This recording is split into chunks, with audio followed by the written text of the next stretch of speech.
बंदी छोड़ सतगुरु रामपाल जी भगवान की जय हो। सत्साई भाई और बहनों, दया परमपिता परमेश्वर सतगुरु रामपाल जी भगवान की, जिनके शुभ आशीर्वाद से आज 27 अप्रैल 2024 आप और हम सभी सत्सेवक भाई बहन गुरुदेव भगवान के शुभ आशीर्वाद से छोटी सी सात संगति के लिए Facebook page Pawan Das is live के माध्यम से एक दूसरे के साथ में रूबरू हैं। भाई और बहनों, मर्यादाओं को लेकर थोड़ी बहुत ज्ञान चर्चा गुरुदेव भगवान के आशीर्वाद से हम करने वाले हैं। और उससे पहले हम परमपिता परमेश्वर सतगुरु रामपाल जी भगवान की स्तुति करेंगे, उनका जयकारा लगाएंगे।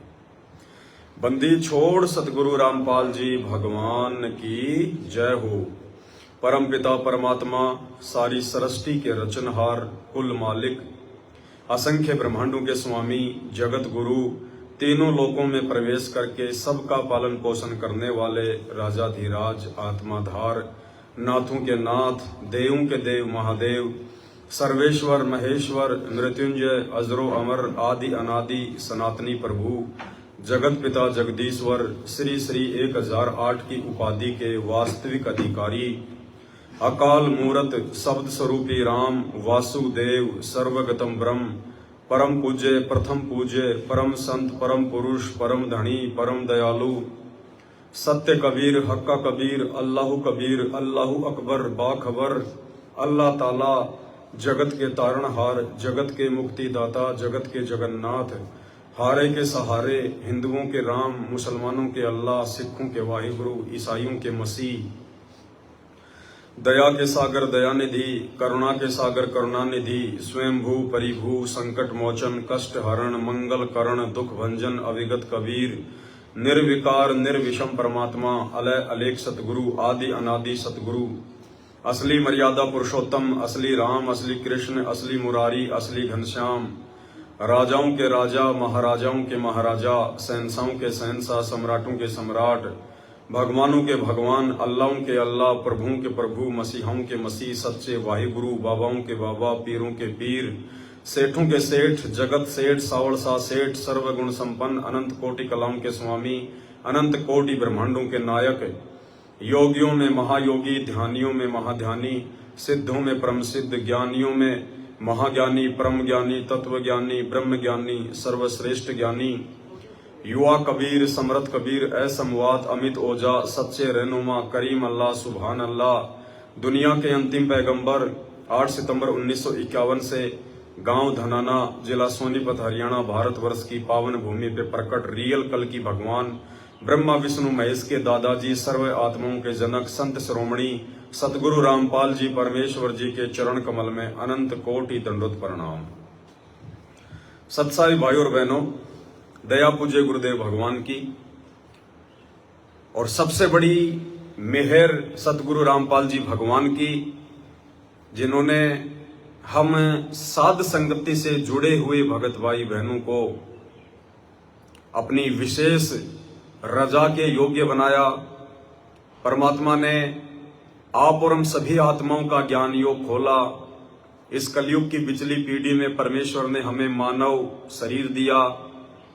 अरबों खरबों की जनसंख्या में से परमेश्वर ने हमें अपनी शरण में लिया और अपनी शरण में लेने के बाद भी परमात्मा ने सबसे बड़ी जो रजा बख्शी है वो है साध संगति से जोड़ने की, क्योंकि परमात्मा का विधान है कि साध संगत हरि भक्ति बिन कोई न उतरे पार, निर्मल आदि अनादि है गंदा सब संसार। साध संगति से जुड़े बिना हम लाख जन्म भी परमात्मा की प्राप्ति के योग्य नहीं हो सकते। भले हमें पूर्ण परमात्मा मिल गए, उन्होंने हमें सत्य भक्ति दे दी, हर प्रकार की मान मर्यादाओं से अवगत करवा दिया, उसके बाद भी एक सबसे बड़ी कमजोरी, सबसे बड़ी एक कमी, जिस कमी के चलते असंख्य युगों से बार बार हमें इस पूर्ण परमेश्वर की प्राप्ति होने के बावजूद भी हम उस अविनाशी लोक सचखंड को प्राप्त नहीं कर पाए। और वो सबसे बड़ी हमारी जो कमी रहती है वो है अपने गुरुदेव को परमात्मा के रूप में स्वीकार ना करना। हर बार हम लोग यही गलतियां कर जाते हैं, गुरु को भगवान नहीं मान पाते। लोगों के कहने से, तरह तरह की बातें बनाने से या किसी जन्म में अक्सर ज्ञान ना होने की वजह से लोगों की बातों में आकर हम अपने गुरुदेव को परमात्मा नहीं मान पाते हैं। इस कमी को ये परमात्मा इस कलयुग की पिछली पीढ़ी में ही पूरी करवाता है। इसलिए परमात्मा साध संगतियां शुरू करवाता है। तो परमेश्वर ने 8 सितंबर 1951 को गांव धनाना, जिला सोनीपत, हरियाणा में प्रकट होकर अपने विधान अनुसार समय आने पर परमेश्वर ने हम सभी आत्माओं को जगाया। सत्संगों के माध्यम से अपनी आवाज लगा लगा के सभी अपने बच्चों को परमात्मा ने इकट्ठा किया, सबको अपना ज्ञान सुनाया, तत्व ज्ञान बताया। और आज हमारा सौभाग्य कि आज हम इस धरती के सबसे खुश नसीब इंसान हैं कि हमें पूर्ण परमात्मा नसीब है। आप और हमारा 84 लाख योनियों का महाकष्ट जो है वो कटने वाला है यदि हम पूर्णतया परमपिता परमेश्वर जी की मर्यादाओं में रहकर आजीवन उनके श्री चरण कमल में पड़े रहे तो। लेकिन भाइयों और बहनों, सबसे बड़ी बाधा जो बनेगी, सबसे बड़ा रोड़ा जो बनेगा उनके चरणों से दूर करने का, वो है मर्यादा, नियम। काल हर प्रकार से कोशिश करेगा, कुछ हमारी खुद की भी अज्ञानता रह जाएगी। गुरुदेव भगवान के सत्संगों को ना सुन पाने के चलते, जानकारी के अभाव में कुछ मर्यादा हम भी जो है तोड़ डालेंगे। तो हमने हर प्रकार की उन कमियों को दूर करना है। इस काल की सबसे बड़ी जो चाल है वो है हमारे को अपनी सूक्ष्म चाल के माध्यम से मर्यादाओं से दूर करना। तो काल की सूक्ष्म चाल से तो केवल हम परमात्मा के चरणों में पड़े रहकर उनके ज्ञान को आधार बनाकर हर प्रकार से उनसे विनती करके, उनसे प्रार्थना करके ही जो है बच सकते हैं। रही बात दूसरी अज्ञानता की, अपनी खुद की नासमझी की, तो नासमझी को हम गुरुदेव भगवान के सत्संगों को ज्यादा से ज्यादा सुनकर या फिर ज्यादा से ज्यादा साथ संगतियों का लाभ उठाकर ही जो है पूरा किया जा सकता है। दूसरा कोई तरीका नहीं है। तो भाई और बहनों, हम आपस में गुरु भगत भाई बहन हैं। हम सबका गुरु एक ही है, परमपिता परमेश्वर सतगुरु रामपाल जी भगवान। बाकी हम सब उनके शिष्य और उनकी शिष्याएं हैं, हम उनके बच्चे हैं। और आप और हमारा एक जो है एक वो कर्तव्य बनता है, एक फर्ज बनता है कि हम जब भी मिलें, जहां भी जाएं, ज्यादा से ज्यादा हम परमपिता परमेश्वर अपने गुरुदेव भगवान की महिमा में अपना समय जो है वो बिताएं। एक दूसरे भगत भाई बहन को समझाएं, यदि कोई कमी है उनके घर में, उनकी मर्यादाओं में, उनके भक्ति भाव में, तो हमारी जिम्मेदारी बनती है निर्भय होकर, निसंकोच होकर।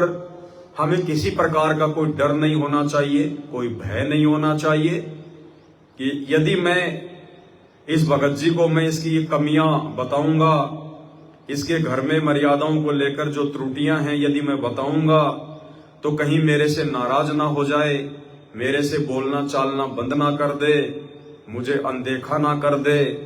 तो देखिए, इन सब बातों का कोई महत्व नहीं है। हमने केवल अपने परमपिता परमेश्वर सतगुरु रामपाल जी भगवान की नजरों से अनदेखा नहीं होना है।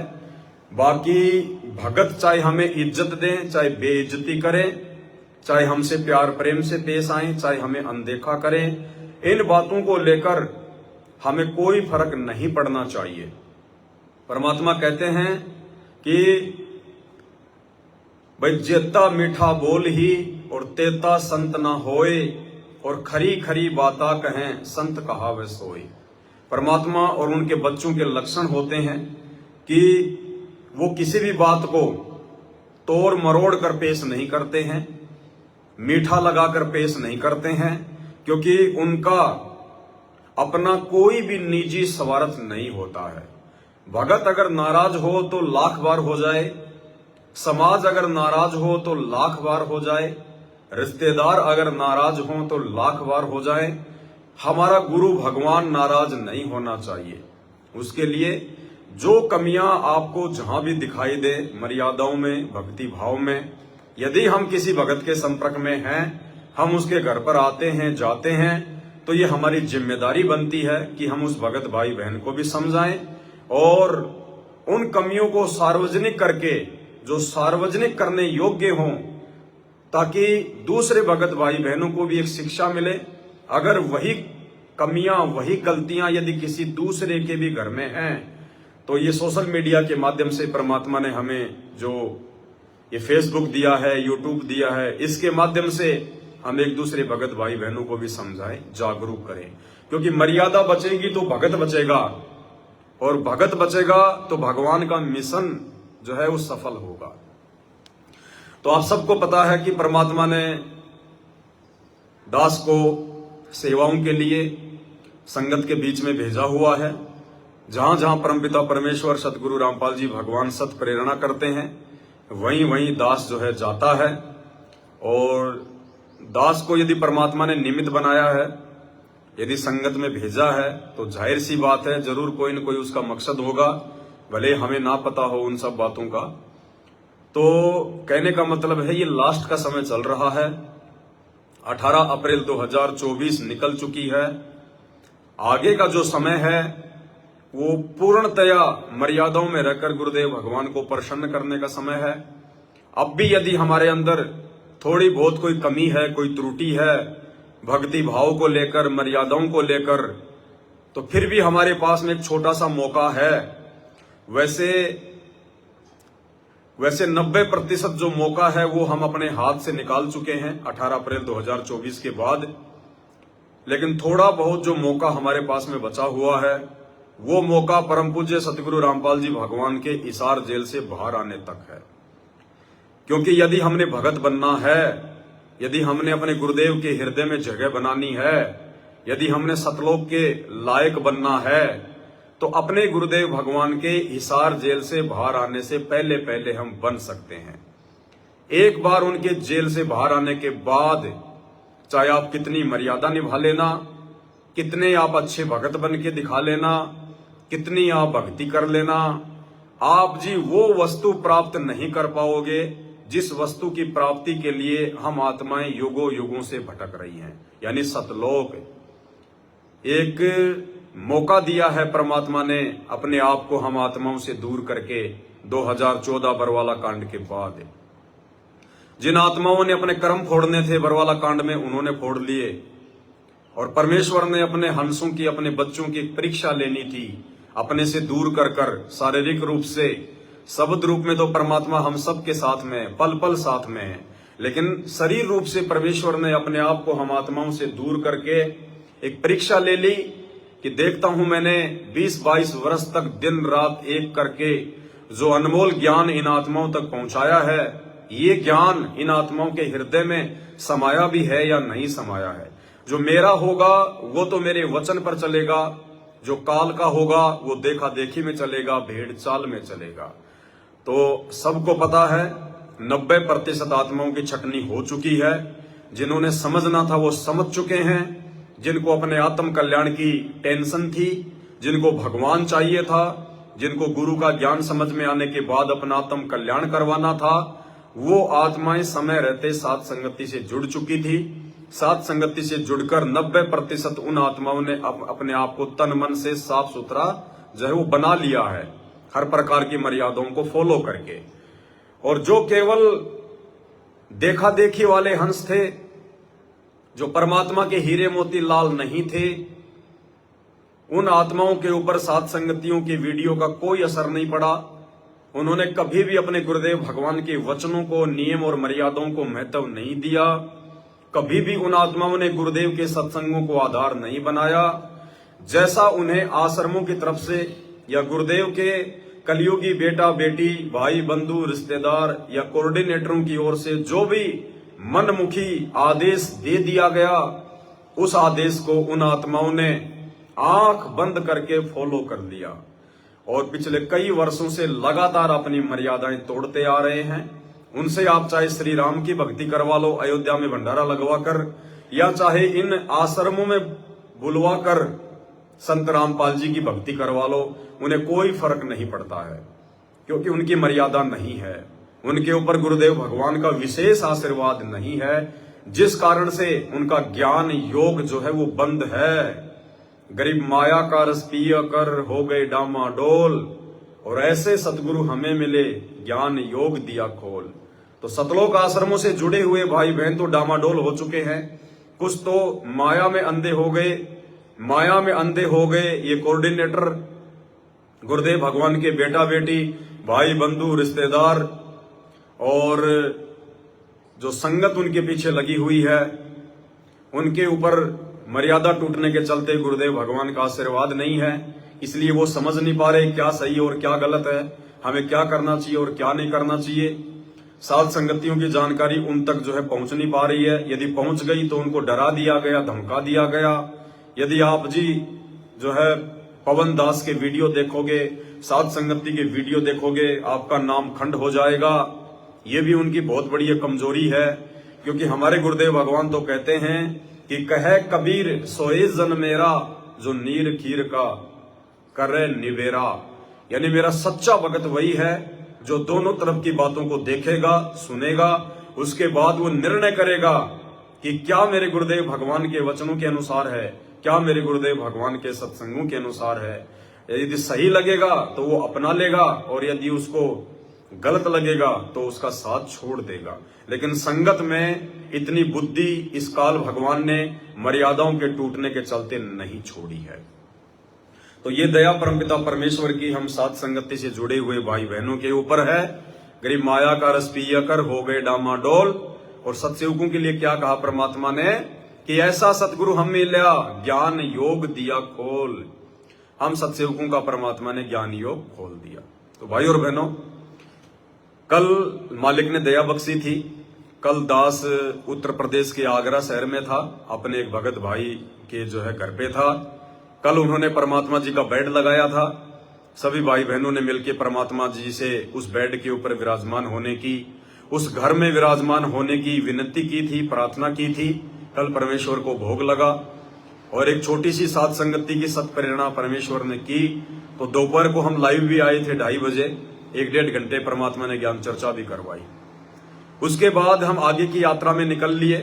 फिलहाल जो है हम कानपुर में हैं, एक बहन के घर पे रुके हुए हैं।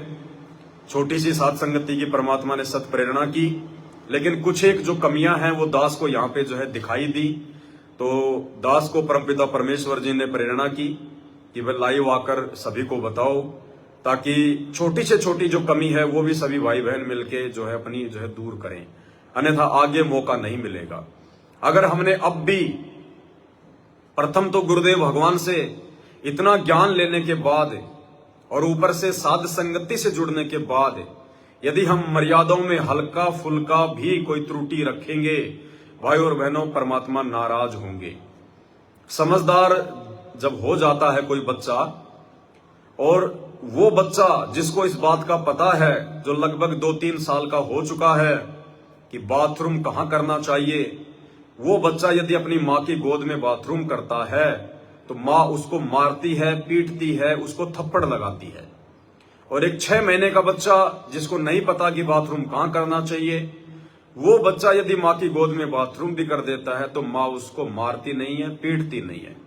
माँ उसको नीचे उतारती है, साफ करती है, उसके कपड़े चेंज करती है, फिर से उसको लाड प्यार करती है, क्योंकि माँ को पता है कि ये नादान है, अबोध है, अभी इसको ज्ञान नहीं है। तो भाई और बहनों, साध संगति से जुड़ने के बाद हम परमात्मा के समझदार बच्चे हो चुके हैं। भले ही उम्र में हमारे से बहुत बड़े बड़े भगत हैं, 60-60, 80-80 साल के भगत हैं।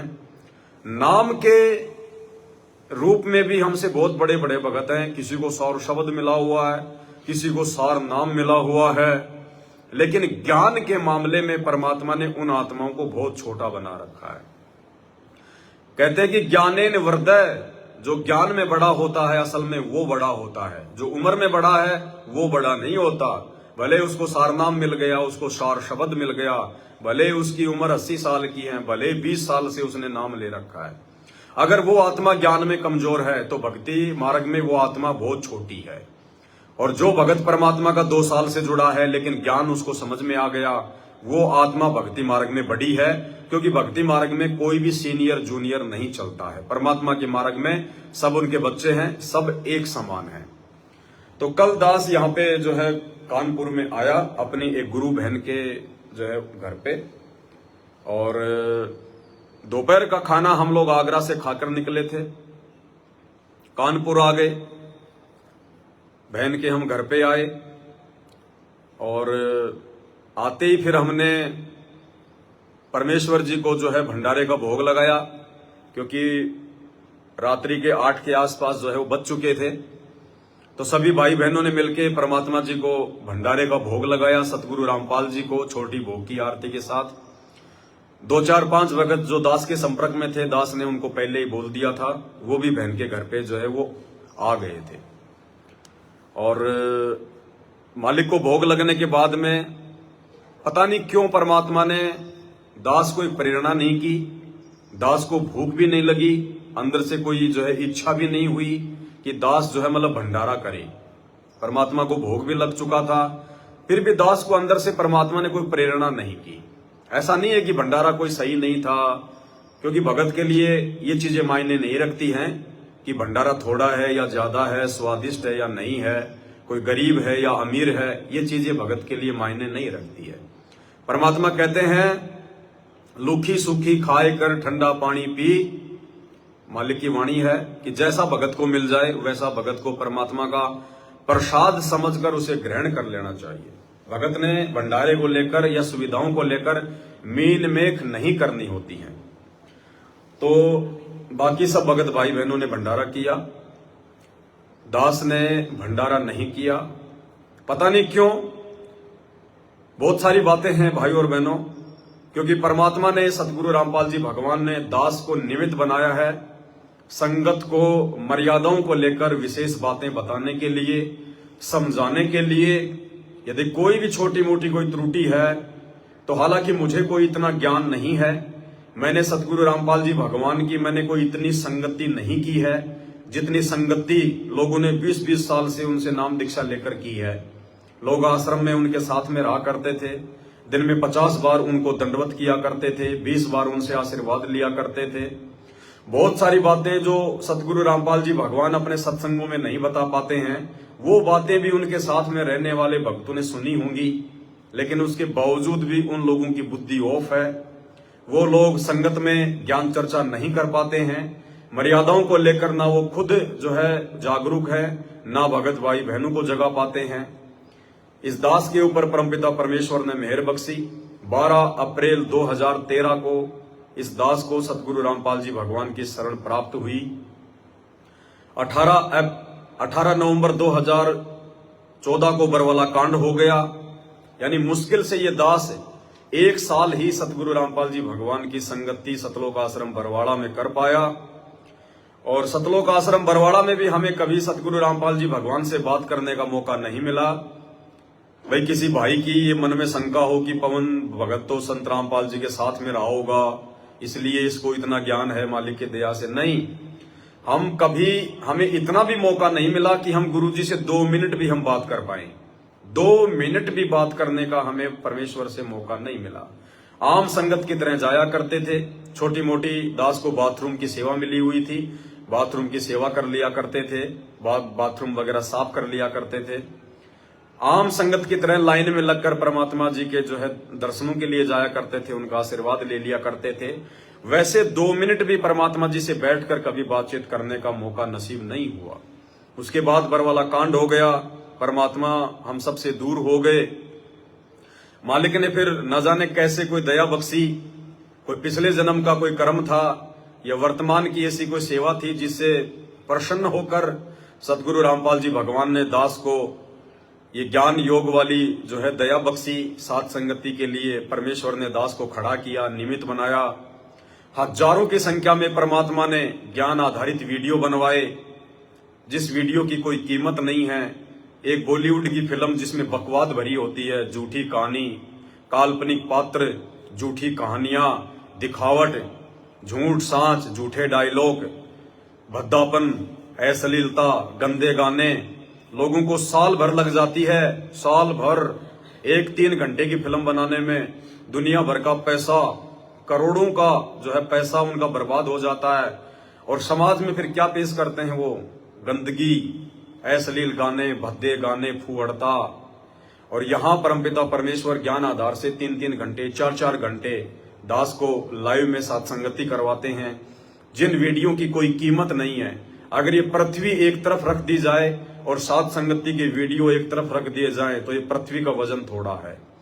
वर्तमान में हो सकता है ये बातें हमें थोड़ी सी मजाक लगें, लेकिन आने वाले समय में जब तक ये विज्ञान चलेगी, लाखों वर्ष तक जब तक ये विज्ञान के ये उपकरण चलेंगे, ये टीवी चलेंगे, मोबाइल चलेंगे, जब तक सदगुरु रामपाल जी भगवान का भक्ति मार्ग चलेगा, तब तक ये सात संगति के वीडियो भी चलेंगे और आत्माओं को, मर्यादाओं को लेकर दृढ़ करते रहेंगे। तो परमेश्वर ने कोई प्रेरणा नहीं की अंदर से कि दास जो है बल्कि भंडारा करे। दास ने भी ज्यादा दिमाग नहीं लगाया, थोड़ी सी थकान भी हो रही थी, दास जो है सो गया। बहन ने एसी वगैरह जो है ऑन कर दी, दास जो है सो गया। बाकी जो भगत भाई बहन थे उन्होंने अपना भंडारा किया और रात को परमात्मा के शब्द वो गाते रहे, परमात्मा के साथ संगति वो करते रहे। और सुबह फिर जब दास उठा तो जैसे दास उठा तो दास की नजर एक दीवार पे गई। बहन का जो है ये 2 मंजिल का मकान है, नीचे भी है और ऊपर भी है। ऊपर परमात्मा जी का दरबार लगा हुआ है, ऊपर ही दास जो है सो रहा था, ऊपर ही साथ संगति हो रही थी। तो सुबह दास जैसे मतलब बाथरूम वगैरह से फ्री हुआ, अपना नित्य नियम वगैरह हुआ, उसके बाद दास की थोड़ी साइड में एक नजर गई तो वहां एक शंकर जी की एक मूर्ति रखी हुई थी, शंकर भगवान की। दास आपको दिखा देता है, ये मूर्ति है शंकर जी की, ये वहां पे ऊपर रखी हुई थी, ऊपर की साइड में। साथ में कुछ गुलदस्ते भी रखे हुए हैं, फूल भी हैं और छोटे बच्चों के या वैसे शो के लिए कुछ हाथी घोड़े वगैरह भी रखे हुए थे। तो दास ने जैसे ही मूर्ति देखी तो पूरा माजरा मेरे को समझ में आ गया। तो दास ने अन्य भगत भाई बहनों से कहा कि भाई बहन को जरा बताओ, ये शंकर जी की मूर्तिकार भगत के घर में क्या काम है, जबकि बहन के घर में कोई भी अनुपदेशी व्यक्ति नहीं है।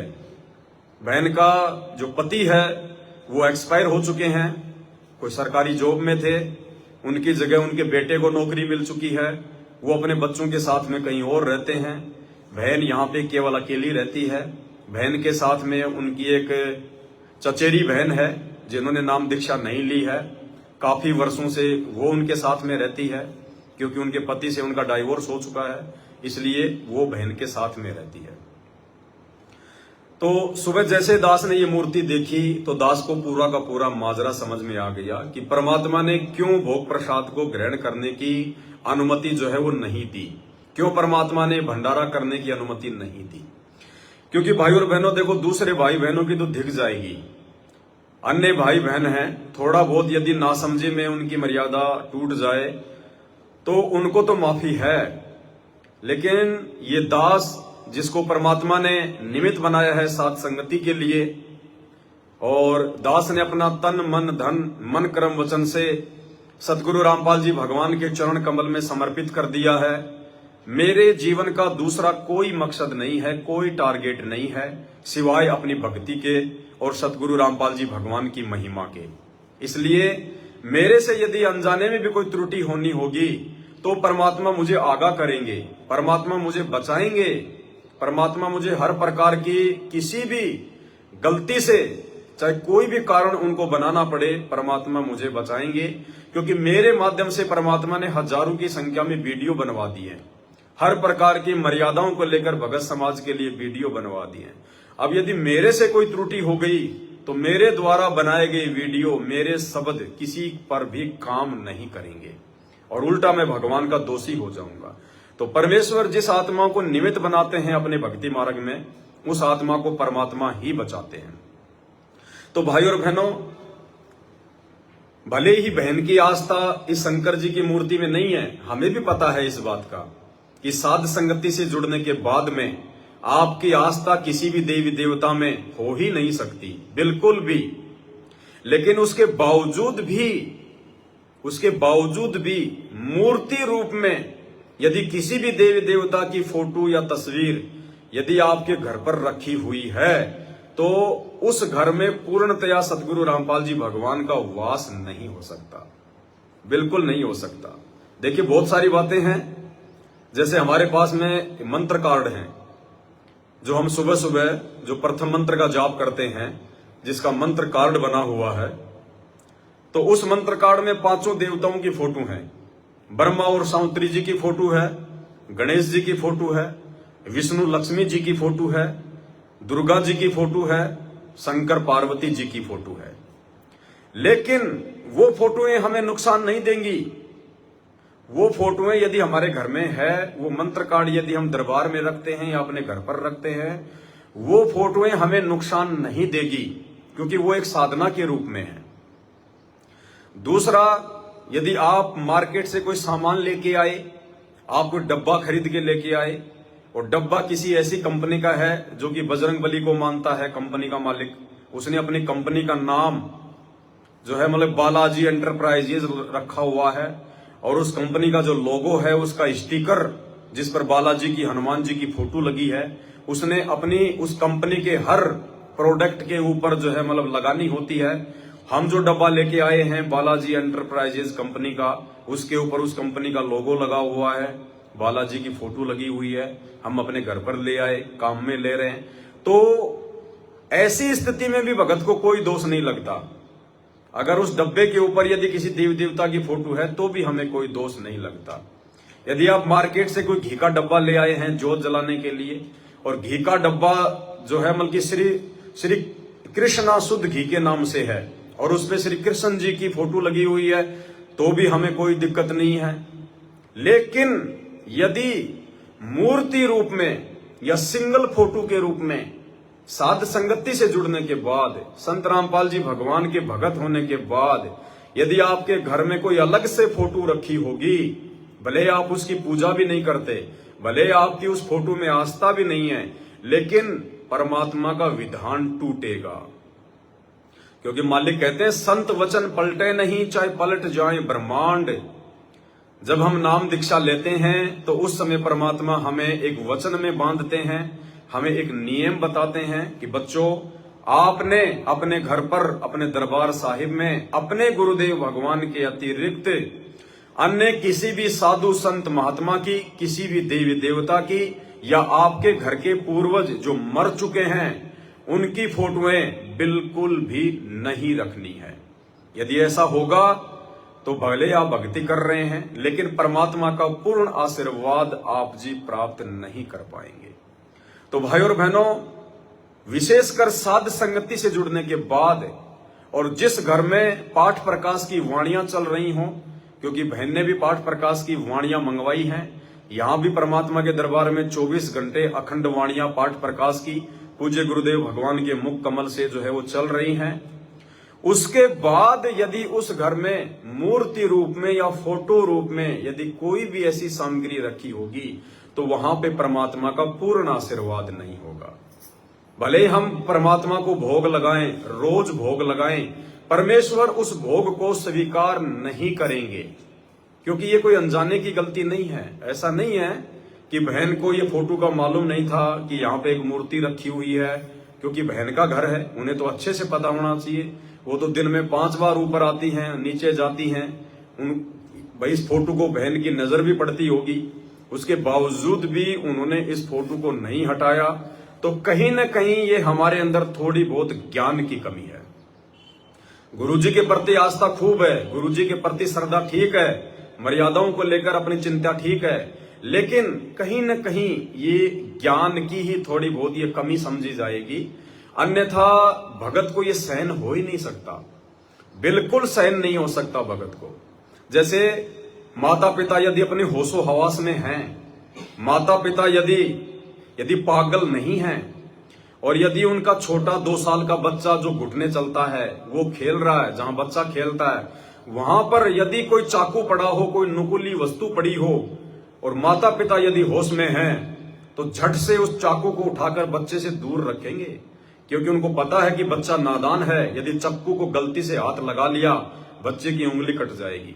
और माता पिता ने शराब पी रखी है या माइंडली वो पागल हैं तो उन्हें कोई फर्क नहीं पड़ता कि बच्चा गिरे या चक्कू गिरे, कहां पड़ा हुआ है, कौन कटेगा कौन बचेगा।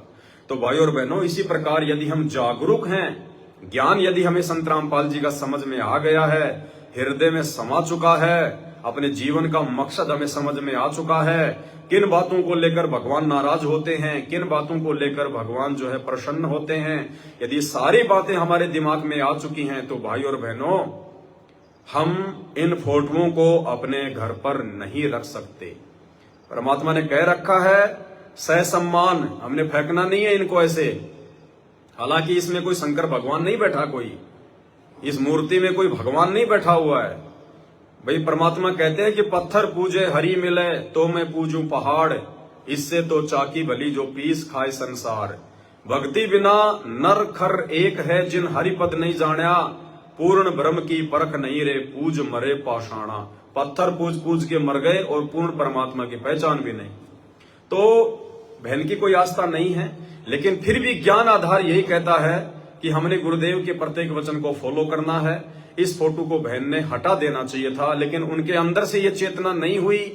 तो इसके भी बहुत सारे रीजन हो सकते हैं, क्योंकि हो सकता है परमात्मा ने दास को यहां भेजकर डायरेक्टली बहन को ये संदेशा देना था, और इस घटना के माध्यम से लाइव आकर हजारों भगत भाई बहनों तक भी हो सकता है जो है पूज्य गुरुदेव भगवान ने अपनी प्यारी संगत में भी एक वीडियो बनवाकर संदेश जो है भिजवाना था कि यदि कोई और भगत भाई बहन भी जाने अनजाने में इस प्रकार की कोई त्रुटि अपने घर पर कर रहे हैं तो वो भी अपनी त्रुटियों को ठीक कर लो, अन्यथा परमात्मा नाराज होंगे।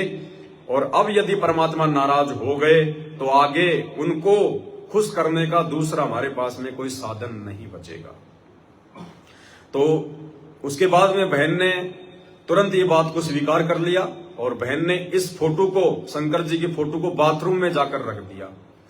हमने बाथरूम में भी नहीं रखना है, हमने इसको छत पर एक कोने में भी नहीं रखना है, हमने इस फोटो को अपने घर पर रखना ही नहीं है, चाहे मूर्ति हो चाहे फोटो हो। हमने या तो सहसम्मान बहते हुए पानी में इसको जल प्रवाह कर देना है। जब भी हमारा कहीं आना जाना हो और बहता हुआ किसी नहर या नदी का पानी है, वहां हमने इसको डाल देना है, जल प्रवाह कर देना है। या आप इसको कहीं भी, आप किसी मंदिर में या किसी पार्क में, कहीं भी जहां भी उनका कोई स्थान होता है, कोई बढ़िया पीपल का पेड़ होता है, वहां जाके हम इसको रख के आ जाएं। हमने अपने घर पर इस फोटो को नहीं रखना है बिल्कुल भी। तो परमात्मा ने दास को कल ये प्रेरणा नहीं की, क्योंकि जब तक भगत के घर में थोड़ी भी त्रुटि होगी, विशेषकर साथ संगति से जुड़े हुए भगत भाई बहनों के घरों में, हम चाहे कितना ही भोग लगा लें, कितना ही कुछ कर लें, परमात्मा उस भोग को स्वीकार नहीं करेगा। क्योंकि परमात्मा आपके भोग का भूखा नहीं है, परमात्मा आपके भोग का भूखा नहीं, परमात्मा आपके भाव का भूखा है। और भाव उसी समय बनेंगे जब हमें ज्ञान होगा। दूसरी बात, बहुत सारे भगत भाई बहन ऐसे भी हैं जिन्होंने अपने परिवार में अकेले ही उपदेश लिया हुआ है। उसका पति नहीं मानता तो किसी की जो है वो पत्नी नहीं मानती, तो किसी के सास ससुर नहीं मानते, और वो अकेला ही अपने घर में भक्ति कर रहा है संत रामपाल जी की। उसने अपना दरबार लगा रखा है, और बाकी जो परिवार वाले हैं वो अन्य सभी देवी देवताओं की पूजा भी करते हैं। देवी देवताओं को उन्होंने अपना दरबार भी लगा रखा है, फोटोएं भी लगा रखी हैं, मूर्तियां भी रखी हुई हैं। तो भाई और बहनों, ऐसी स्थिति में भगत को दोष नहीं है। ऐसी स्थिति में जिस भगत के घर में बाकी लोग अनुपदेशी हैं, देवी देवताओं के पुजारी हैं, ऐसी स्थिति में यदि उस घर में शंकर जी की, हनुमान जी की, किसी भी देवी देवता की फोटो या तस्वीर रखी हुई है, पूजा पाठ हो रही है, तो ऐसी स्थिति में उन भगत आत्माओं को दोष नहीं लगता, ना उनसे परमात्मा नाराज होता है। क्योंकि उस भगत के अंदर से कोई इच्छा नहीं है। भगत तो चाहता कि आज ही इन सब का सफाया हो जाए, आज ही सभी घर वाले गुरुदेव का ज्ञान समझकर नाम उपदेश ले लें और सब मिलके सतगुरु रामपाल जी को अपने इष्ट रूप में पूजें, सब मिलकर परमात्मा की महिमा करें। लेकिन उस भगत ने सावधानी रखनी होगी, जहां उसका दरबार लगा हुआ है यदि उसको एक कमरा कोई अलग से मिला हुआ है, उस कमरे में, उस दरबार में उस भगत ने अपने गुरुदेव के अलावा कोई देवी देवता की फोटो, किसी भी अन्य अपने पूर्वज की फोटो नहीं रखनी है। बाकी अगर वो परिवार वाले नहीं मानते हैं तो परमात्मा कहते हैं, कबीरा तेरी झोपड़ी गलकटियन के पास, जो करेगा सो भरेगा, तू क्यों भया उदास। उस भगत को ऐसी स्थिति में दोष नहीं लगता है। इसके अलावा भाई और बहनों, जो गुलदस्ते रखे हुए हैं, दास आपको थोड़ा सा दिखा देता है, कहीं सोचो कि भाई भगत जी ऐसे मजाक कर रहा है। ये देखो ऊपर, ये देखिए, यहीं पे शंकर जी की फोटो रखी हुई थी और यहाँ पे आप जी फूलों के गुलदस्ते देख रहे हैं दो, साथ में ये हाथी घोड़े बंदर देख रहे हैं जो कि शो के लिए रखे हुए हैं। तो भाई और बहनों, हम परमेश्वर सतगुरु रामपाल जी भगवान के बच्चे हैं, हमें असली भगवान प्राप्त है, हम उनकी असली मर्यादा फॉलो कर रहे हैं, हमें उनके द्वारा बख्शीश असली भक्ति प्राप्त है, शास्त्र अनुकूल असली भक्ति प्राप्त है। उन्होंने हमारे को असली भगत बना दिया है। अब नकली का हमारे घर में कोई स्थान नहीं होना चाहिए। हमने अपने घर पर किसी भी प्रकार का कोई जो है गुलदस्ता वगैरह नहीं रखना है।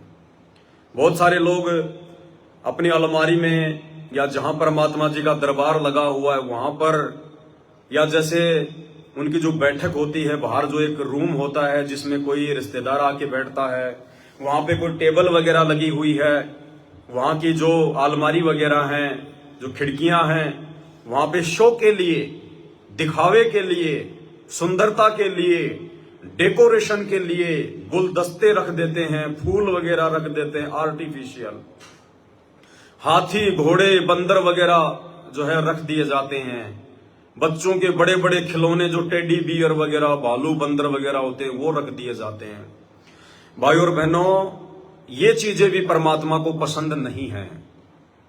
हम भगत हैं, हमारी इन चीजों में कोई रुचि नहीं बननी चाहिए। हमने दिखावा नहीं करना है बिल्कुल भी। साधु सोई जो सीधा चाल है, क्या दिखाएंगे हम क्या अपनी महिमा बनाएंगे? क्या हम अपने घर की महिमा बनाएंगे? क्या हम ये दिखाना चाहते हैं कि दूसरा व्यक्ति जब हमारे घर पर आए तो उसको लगे कि देखो इन्होंने कितना अच्छा मकान बना रखा है, कितना अच्छा इन्होंने फूल फाल लगा के, ये बंदर हाथी घोड़े रख के अपने घर का डेकोरेशन कर रखा है। हमने दुनिया को खुश नहीं करना, दुनिया को जो है प्रसन्न नहीं करना। साधु सोई जो सीधा चाल है, हमने सीधे साधे तरीके से अपना जीवन यापन करना है। भगत की सुंदरता हार श्रृंगार से नहीं होती है, डेकोरेशन से नहीं होती है, हाथी घोड़े से नहीं होती है, फूल और गुलदस्ते से नहीं होती है। भगत की सुंदरता उसके विचारों से होती है, उसके अच्छे सुकर्मों से होती है। भगत यदि भक्ति करेगा, मर्यादा में रहेगा, तो उसकी सुंदरता होगी।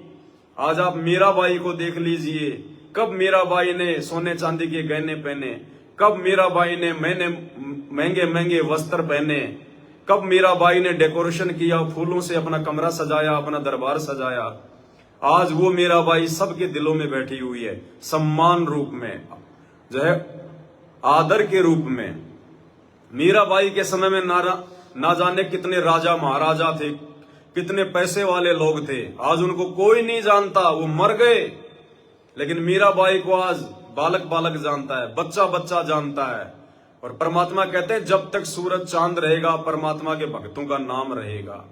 तो ये सुंदरता, ये महिमा भाई और बहनों परमात्मा की भक्ति से, भगत के सादेपन से, भगत के सीधेपन से होगा। गुरुदेव भगवान की रजा होगी, मेहर होगी तो हमारी इज्जत होगी। हालांकि भगत को इज्जत की चिंता नहीं होती, भगत की कोई बेइज्जती करे चाहे भगत को कोई इज्जत दे, अगर कोई भगत को इज्जत दे रहा है तो भगत उस इज्जत के बलबूते पर फूलता नहीं है, अहंकार में नहीं आता, भगत को कोई घमंड नहीं होता। और भगत की यदि कोई बेइज्जती कर दे तो भगत नाराज नहीं होता, भगत मायूस नहीं होता, भगत उससे राग द्वेष नहीं करता। तो भाई और बहनों, हम तो केवल आप जियों से हाथ जोड़ के विनती कर सकते हैं, प्रार्थना कर सकते हैं। यदि अपना बेड़ा पार करवाना है, सतगुरु रामपाल जी भगवान को प्रसन्न करना है, अपनी भक्ति को सफल बनाना है, तो हर प्रकार के नकली क्रियाकलापों से हमने बिल्कुल दूर हटना पड़ेगा। बिल्कुल, अगर आपके घर में कोई भी फूलों का कोई गुलदस्ता, भले आपको किसी ने वो गिफ्ट में दिया है, भले बहुत ज्यादा महंगा है, आपके किसी विशेष दोस्त ने, आपकी कंपनी वालों ने आपको दिया है, भले उसमें आपकी कंपनी का लोगो लगा हुआ है, बेस्ट लेबर अवार्ड लिखा हुआ है, बेस्ट मैनेजर अवार्ड आपको दिया है, यदि ऐसी कोई ट्रॉफी भी आपके घर पर, या ऐसा कोई चिन्ह जो कि कंपनियों की तरफ से दिया जाता है, बहुत बड़े बड़े जो संस्थाएं होती हैं उनकी तरफ से दिया जाता है कि इन्होंने हमारी कंपनी के लिए 1 साल में बहुत अच्छा काम किया, इन्होंने हमारी कंपनी को इतना आगे बढ़ाया, इनको बेस्ट मोटिवेशन का अवार्ड दिया जाता है। एक मोटा सा वो पत्थर का वजन, वो लकड़ी का वजन गोल गोल करके, चिकना चकना करके, कंपनी का नाम लिख के उसको ट्रॉफी के रूप में दिया जाता है, सम्मान के रूप में दिया जाता है। भाई और बहनों, यदि हम भगत हैं और सतगुरु रामपाल जी के भगत हैं, भले आप किसी भी कंपनी में काम करते हैं, किसी भी फैक्ट्री में काम करते हैं, उस कंपनी के प्रति आपकी जो जिम्मेदारियां हैं वो आप अपनी पूरी निष्ठा के साथ में निभाइए। लेकिन उस कंपनी की तरफ से जब आपको कोई सम्मान दिया जाए, जब आपको कोई प्रमाण पत्र दिया जाए, जब आपको कोई ट्रॉफी दी जाए, आपको किसी फंक्शन में सम्मानित किया जाए, माला पहनाई जाए, आपने बिल्कुल भी उन चीजों को स्वीकार नहीं करना है। हाथ जोड़ लेने आपने उनको पहले बता देना है कि ये हमारी मर्यादाओं में नहीं है, हमने इस प्रकार का ये मान सम्मान नहीं चाहिए। इस पूरे संसार में, इस पूरी सृष्टि में यदि कोई मान सम्मान का हकदार है, यदि कोई पूजा का हकदार है तो केवल सतगुरु रामपाल जी हैं, दूसरा कोई नहीं है। अपनी स्कूल में, फैक्ट्री में या किसी भी ऐसी संस्था में जहां पे आपको सम्मानित किया जाता है, आपको फूलों की माला पहनाई जाती है, नहीं पहननी, आपके माथे पर तिलक किया जाता है, नहीं लगवाना, क्योंकि ये फूलों की माला पहनना, ये तिलक लगवाना, ये पूजा में आता है। और भगत यदि अपनी पूजा करवाएगा तो उसकी भक्ति कभी भी सफल नहीं हो सकती। तो हमने इन बातों का विशेष तौर पर ध्यान रखना है। कंपनी वाले, फैक्ट्री वाले यदि आपकी मेहनत से प्रसन्न होकर आपको इस प्रकार का मान सम्मान देना चाहें तो उन्हें प्यार प्रेम से मना कर दे कि सर देखो, इसमें मैंने कुछ नहीं किया है, आप मेरे को तनख्वाह दे रहे हो और मुझे आपने जो काम सौंपा है मैं तो ईमानदारी से अपना काम कर रहा हूं, उसमें आपको फायदा है या नुकसान है आप जानो, आपका काम जाने, मुझे ये फालतू के मान सम्मान नहीं चाहिए, मुझे ये इज्जत, ये शोहरत नहीं चाहिए, आप मुझे तनख्वाह दे रहे हैं, मैं अपना काम कर रहा हूं, बस मेरे लिए इतना ही काफी है। तब परमात्मा प्रसन्न होगा भगत का इतना विवेक देख कर। और एक भगत नाम भी ले रखा है, और जैसे होली दिवाली आने को हुई और मन में ये पकवान शुरू हो जाएंगे, मन में सोच शुरू हो जाएगी, अब की बार तो कंपनी वाले 5-5 हजार तो देंगे, अरे अब की बार तो सुना है कंपनी वाले पैंट शर्ट का कपड़ा देंगे, अरे पिछली बार तो इन्होंने 2-2 हजार रुपए और एक जो है प्रेशर कुकर दिया था, अब की बार तो लगता है मोबाइल फोन देंगे। आप भिखारी नहीं हो, आप कोई दलिद्र नहीं हो। यदि आप संत रामपाल जी के भगत हैं और जहां भी आप नौकरी करते हैं, सरकारी, गैर सरकारी, प्राइवेट, मजदूरी, यदि आपके मन में इस प्रकार की जरा से भी भावना किसी भी त्योहार पर इस प्रकार की अपने उस कंपनी के मालिक से है, मन में कोई इच्छा है कि मुझे कोई विशेष कोई जो है वो गिफ्ट दे, मुझे कोई बर्तन दे, मुझे कोई कपड़ा दे, मुझे कोई पैसा दे, भाई आप भगत नहीं हैं। आप अभी अपने गुरुदेव भगवान को प्रसन्न करने के योग्य नहीं हैं। आप तो इस काल के भिखारी हैं, आप तो दारिद्र हैं, आप सेठों के सेठ, सावड़ सा सेठ, संत रामपाल जी सेठ के बच्चे नहीं हैं, आप तो भिखारी हैं।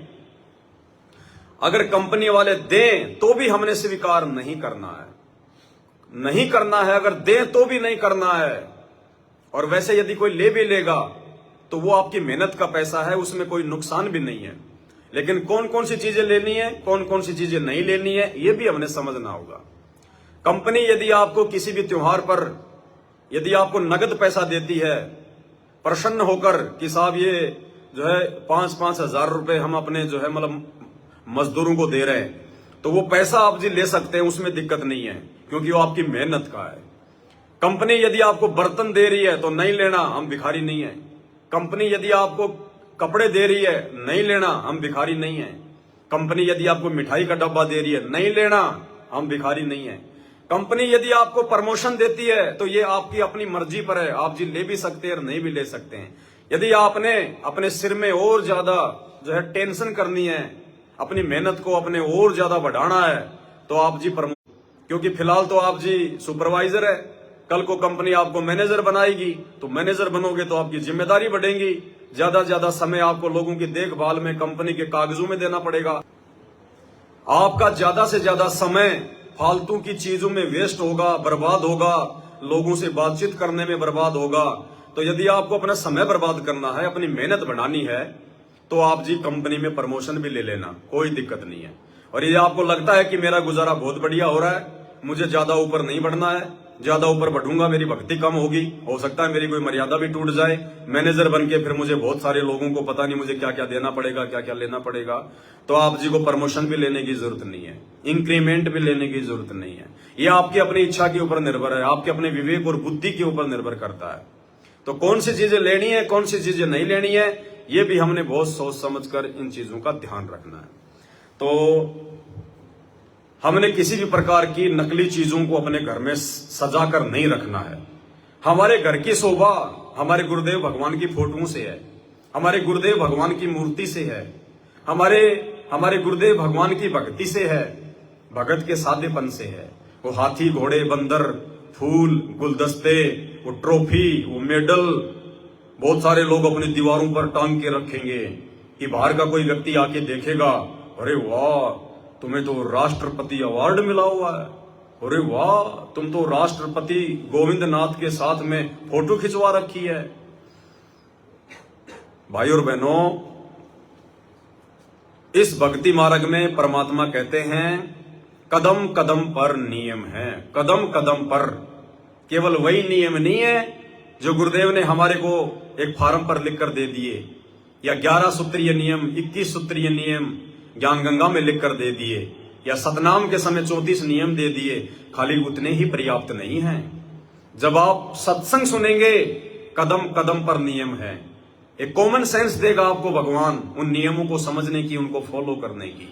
कदम कदम पर नियम है। ये काल कदम कदम पर चाल चलता है मर्यादा तोड़वाने के लिए, तो परमात्मा ने भी ज्ञान इसीलिए दिया है कि कदम कदम पर नियम है भक्ति मार्ग में। जब तुम सत्संग सुनते चले जाओगे, तो बहुत सारे भाई बहन जो आर्मी से रिटायरमेंट होके आते हैं, जो फौज की नौकरी करके आते हैं और नाम भी ले रखा है, उनकी भक्तमती ने भी नाम ले रखा है, अब वो क्या करेगा?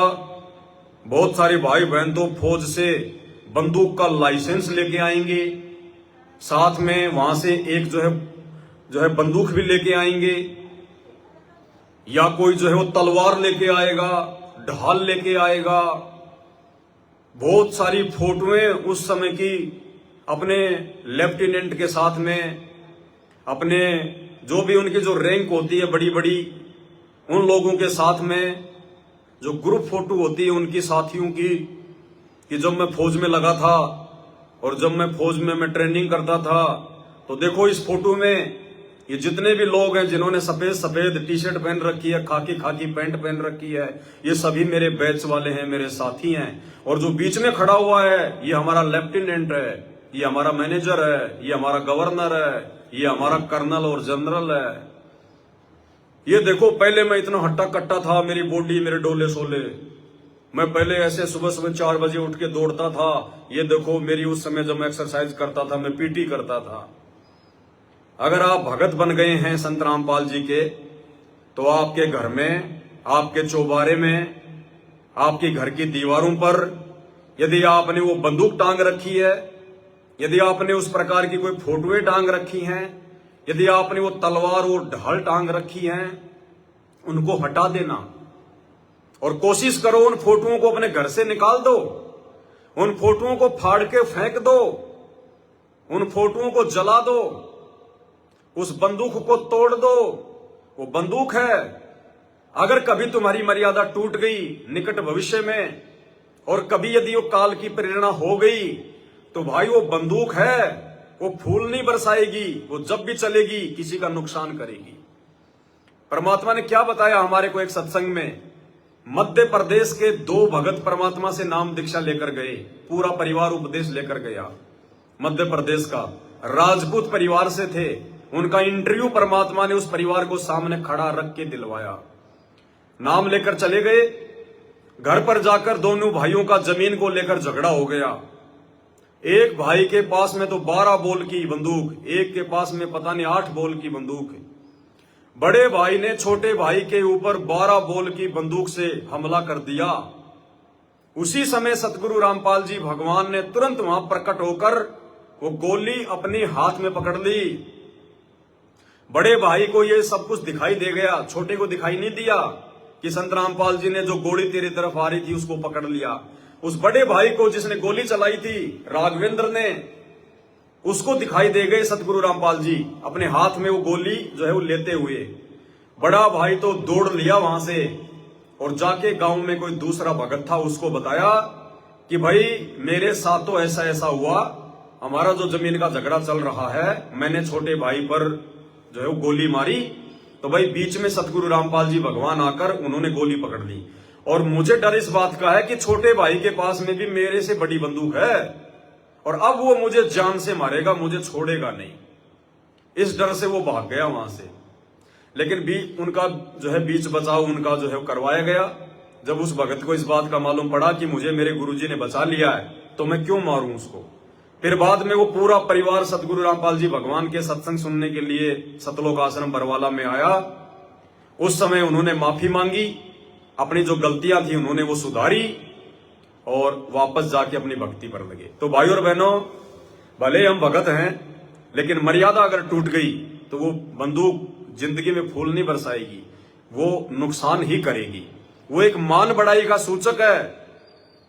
जब तक आपके घर में वो बंदूक रहेगी, आपके घर पर वो बंदूक रहेगी, जब तक आपके घर में वो फोटोएं रहेंगी, वो फोटोएं चाहे आपकी आर्मी की हो, चाहे आपकी वो पुलिस के समय की हो, वो फोटोएं चाहे आप बहुत बड़े कोई पहलवान थे आपकी पहलवानी की हो, वो फोटोएं चाहे आपके छोटे छोटे बच्चों की हो, वो फोटोएं चाहे आपकी शादी का कोई एल्बम हो, जब तक आपके घर में रहेगा आपके लिए वो काल है, काल। आपके शादी की डीवीडी सीडी है उसको भी तोड़ दो, नष्ट कर दो, फेंक दो। कभी न कभी काल मन में प्रेरणा करेगा, चलो यार आज तो अपने बच्चों की फोटोएं देख लेते हैं। और जब हम अपने उन बच्चों की फोटोएं देखेंगे जो बचपन में छोटे छोटे थे, उन बच्चों को देखकर ये काल का बहुत बड़ा जाल है, अंदर से मोह ममता उमड़ेगी, मोह व्याप्त होगा, काल अपनी जगह बनाएगा। जब भी हम उन फोटोओं को देखेंगे, जब हमारी शादी हुई थी, आज तो हमारी 80 साल की उम्र, 70 साल की उम्र, चेहरे पे झाइयां पड़ गई, शरीर का वजन आधा हो गया, खोपड़ी में सफेद बाल आ गए, आंखों से दिखाई नहीं देता। और जब हम अपनी वो फोटो देखेंगे ब्याह शादी वाली, वो सुंदर सुंदर आपको अपनी पत्नी दिखाई देगी, आप हट्टे कट्टे दिखाई देंगे, आपके रिश्तेदार जो मर चुके हैं बेवजह वो आपको याद आएंगे। ये देखो फूफा जी, अरे वो फूफा जी हरियाणा वाले जो मर गए 5 साल पहले, देखो ये रहे हैं। क्या मतलब है, बाढ़ में गया फूफा बन रहा है गधा और तू फूफे को याद कर रहा है। भगवान याद करना चाहिए भगत ने, उन मरे हुए को क्या याद करना परमात्मा ने, जो समय जो गुजर चुका है उसको क्या याद करना हमने। भगवान ने याद करने के लिए बहुत सारी चीजें हमें दे दी, स्मरण करने के लिए बहुत सारी चीजें दे दी हैं। बचपन में आप जी पहलवान थे, आपने बहुत सारे पुरस्कार जीते हुए हैं। आपकी फोटोएं जब आप जी अपने बुढ़ापे में वो फोटोएं देखोगे, ओहो ये देखो मैंने हरियाणा के नारनौल के महेंद्रगढ़ में चरखी दादरी में मैंने वहां जीता था, ये फलाने फलाने पहलवान को मैंने 2 मिनट में नीचे गिरा दिया। अब मेरा भाई वो काल तुझे नीचे गिरा रहा है, वो काल तुझे इन फोटों को दिखा दिखा के तेरे अंदर वही भावना फिर से अंदर लाकर तुझे नीचे गिरा रहा है, तेरी आत्मा को कमजोर बना रहा है, तेरे अंदर वही मान बढ़ाई वाले भाव लेके आ रहा है। तुझे दुख होगा कि देख मैं पहले कैसा पहलवान था, टी शर्ट भी बड़ी टाइट टाइट आती थी, मेरे बाजुएं फटने को हो जाती थी, अब देखो मेरे से पानी की बाल्टी भी नहीं उठाई जा रही। तो भाई साहब ये चीजें भक्ति मार्ग में नहीं चलती हैं। अपनी शादी का एल्बम, अपनी शादी की video recording, DVD CD cassette, बच्चों के बचपन की फोटो, शादी का एल्बम, आर्मी पुलिस के समय की फोटोएं, किसी ऑफिस की किसी फैक्ट्री की फोटोएं, पुरस्कार लेती हुई फोटोएं, देवी देवताओं की फोटोएं, भाई साहब आग लगा देना, आग। अगर ये संदेशा आपको प्राप्त हो चुका है और आप संत रामपाल जी के भगत हैं, वीडियो आपको देखने को मिल रहा है, आज ही उन फोटोओं को परमात्मा को दंडोत करके आग लगा देना, वरना ना जाने कल आपका सतलोक जाने का टाइम है, 2 घंटे पहले आपका पोता एल्बम लेके आ जाएगा, दादाजी देखो देखो फोटोएं, देखो देखो फोटोएं, बचपन में आप कैसे दिखाई देते थे। काल ठग लेगा वहीं पे। जहां आशा तहां बासा होई, मन कर्म वचन सुमरियो सोई। तो भाई और बहनों, हर प्रकार की छोटी से छोटी कमजोरी को भी अब हमने जगह नहीं देनी है, ना अपने घर में ना अपने घट में। ये परमात्मा ने इतना हमारे को अजब और गजब का ज्ञान दे दिया। इस ज्ञान के बाद हमारी दृष्टि, हमारा तन मन से, हमारा जो समर्पण भाव, निष्ठा, लगन, ध्यान, सब कुछ भगवान की भक्ति में होना चाहिए। हमें अपने गुरुदेव भगवान की फोटोओं से प्रेम होना चाहिए। हमें गुरुदेव के उस जो है मतलब स्वरूप से जो है वो प्रेम होना चाहिए, ना कि उन बचपन की फोटोओं से, ना कि जवानी की फोटोओं से। तो इन बातों का भी हमने बहुत ज्यादा ध्यान रखना है, वरना भाई और बहनों बहुत बड़ा हम धोखा खा जाएंगे। दूसरी बात, बहन घर में अकेली रहती है, साथ में इनकी एक चचेरी बहन है वो रहती है, जिसने नाम उपदेश नहीं ले रखा है। अब जब हम घर पर आए तो बहन ने बताया कि ये मेरी मामी की है क्या? उन्होंने बताया कि ये मेरी मामी जी की लड़की है और ये बचपन से हमारे साथ में रहा करती थी। बाद में उसकी शादी हो गई, बाद में कोई भी कारण बना हो, ससुराल वालों से वो अलग रहने लगी और 10-15 साल से फिलहाल वो बहन के पास में ही जो है रह रही है। तो बहन तो बिल्कुल हर प्रकार से मालिक की दया है, ना कोई नाक में पहन रखा। बहन की तकरीबन 65-70 साल की उम्र होगी, 70 साल की उम्र है बहन की।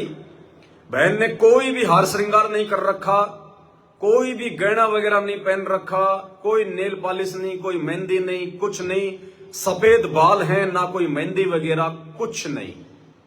लेकिन जो बहन थी इनकी, जो चचेरी, उनकी उम्र तकरीबन कोई 45-50 के आसपास होगी, 45 साल की उनकी उम्र है। तो दास ने देखा, क्योंकि नजर तो जाएगी, हमें तो बिल्कुल ऐसा लगता है जैसे कहां आ गए, क्योंकि अब हम जहां भी जाते हैं, क्योंकि हमारे घर का माहौल भी ऐसा है, बिल्कुल साफ सुथरा, ना कोई बाहर का व्यक्ति आना ना जाना, ना कोई फालतू का दिखावा ना पहनना। भगत के घर में भी जाते हैं तो वहां भी परमात्मा की दया है, वहां भी ऐसा कुछ नहीं होता। तो दास ने देखा कि बहन ने अपने दोनों पैर जो है मतलब लाल कर रखे हैं, मेहंदी वगैरह लगाती होंगी। पैरों के अंदर वो चुटकियां आती हैं, पैरों की अंगुली में पहनने की जो अंगूठी आती हैं, फिर हाथों में चूड़ियां पहन रखी हैं, और भी सोने चांदी के आइटम फटरम। और बिल्कुल हमने तो चूड़ियों की आवाज ही बरसों बाद सुनी है। कहने का मतलब ये है, इस पवन दास ने तो चूड़ियों की आवाज इस बहन के घर पे आके सुनी है, नहीं तो दास ने तो चूड़ियों की आवाज सुने हुए कोई जमल की जमाना बीत गया। क्योंकि रिश्तेदारों में जाते नहीं फालतू में हैं, अपने घर में ऐसा कोई आडंबर, कोई पाखंड है नहीं, और फालतू के लोगों के साथ हमारी कोई उठा बैठी नहीं है जगत में। ना कोई यार दोस्त है हमारे, ना कोई मित्र है मेरा तो मित्र एक ही है, मेरा गुरुदेव भगवान। तमेव माता च पिता तमेव, तमेव बंधु च सखा तमेव। ना फालतू के लोगों के साथ में कोई उठा बैठ है। किसी भगत भाई के घर पे जाते हैं तो वहां भी पूर्णतया जो अमल की मर्यादा मिलती है। तो दास को तो ये चूड़ियों की आवाज सुने हुए जमाना बीत गया। इस घर में आकर मैंने देखा तो पूछा तो पता चला कि भगत जी ऐसी ऐसी बात है। ये जो बहन है ये सत्संग भी सुन रही है, परमात्मा के तीनों समय की आरती भी करती है, मालिक का भोग भी लगाती है, सारा काम करती है। और लेकिन इसको पता नहीं, अभी ये नाम से नहीं जुड़ पा रही। हम इसको समझाते हैं, लेकिन जबरदस्ती का मार्ग नहीं है, इसलिए हम किसी के ऊपर जबरदस्ती नहीं कर सकते। तो दास को देखो, वही बात है, परमात्मा जिस आत्मा को निमित्त बनाता है मर्यादाओं के लिए, तो फिर परमात्मा ही उस आत्मा को जो है वो बचाता है। दास बार बार आप सभी भगत भाई बहनों को एक संदेशा देता है, क्योंकि आपकी शंकाएं आती हैं।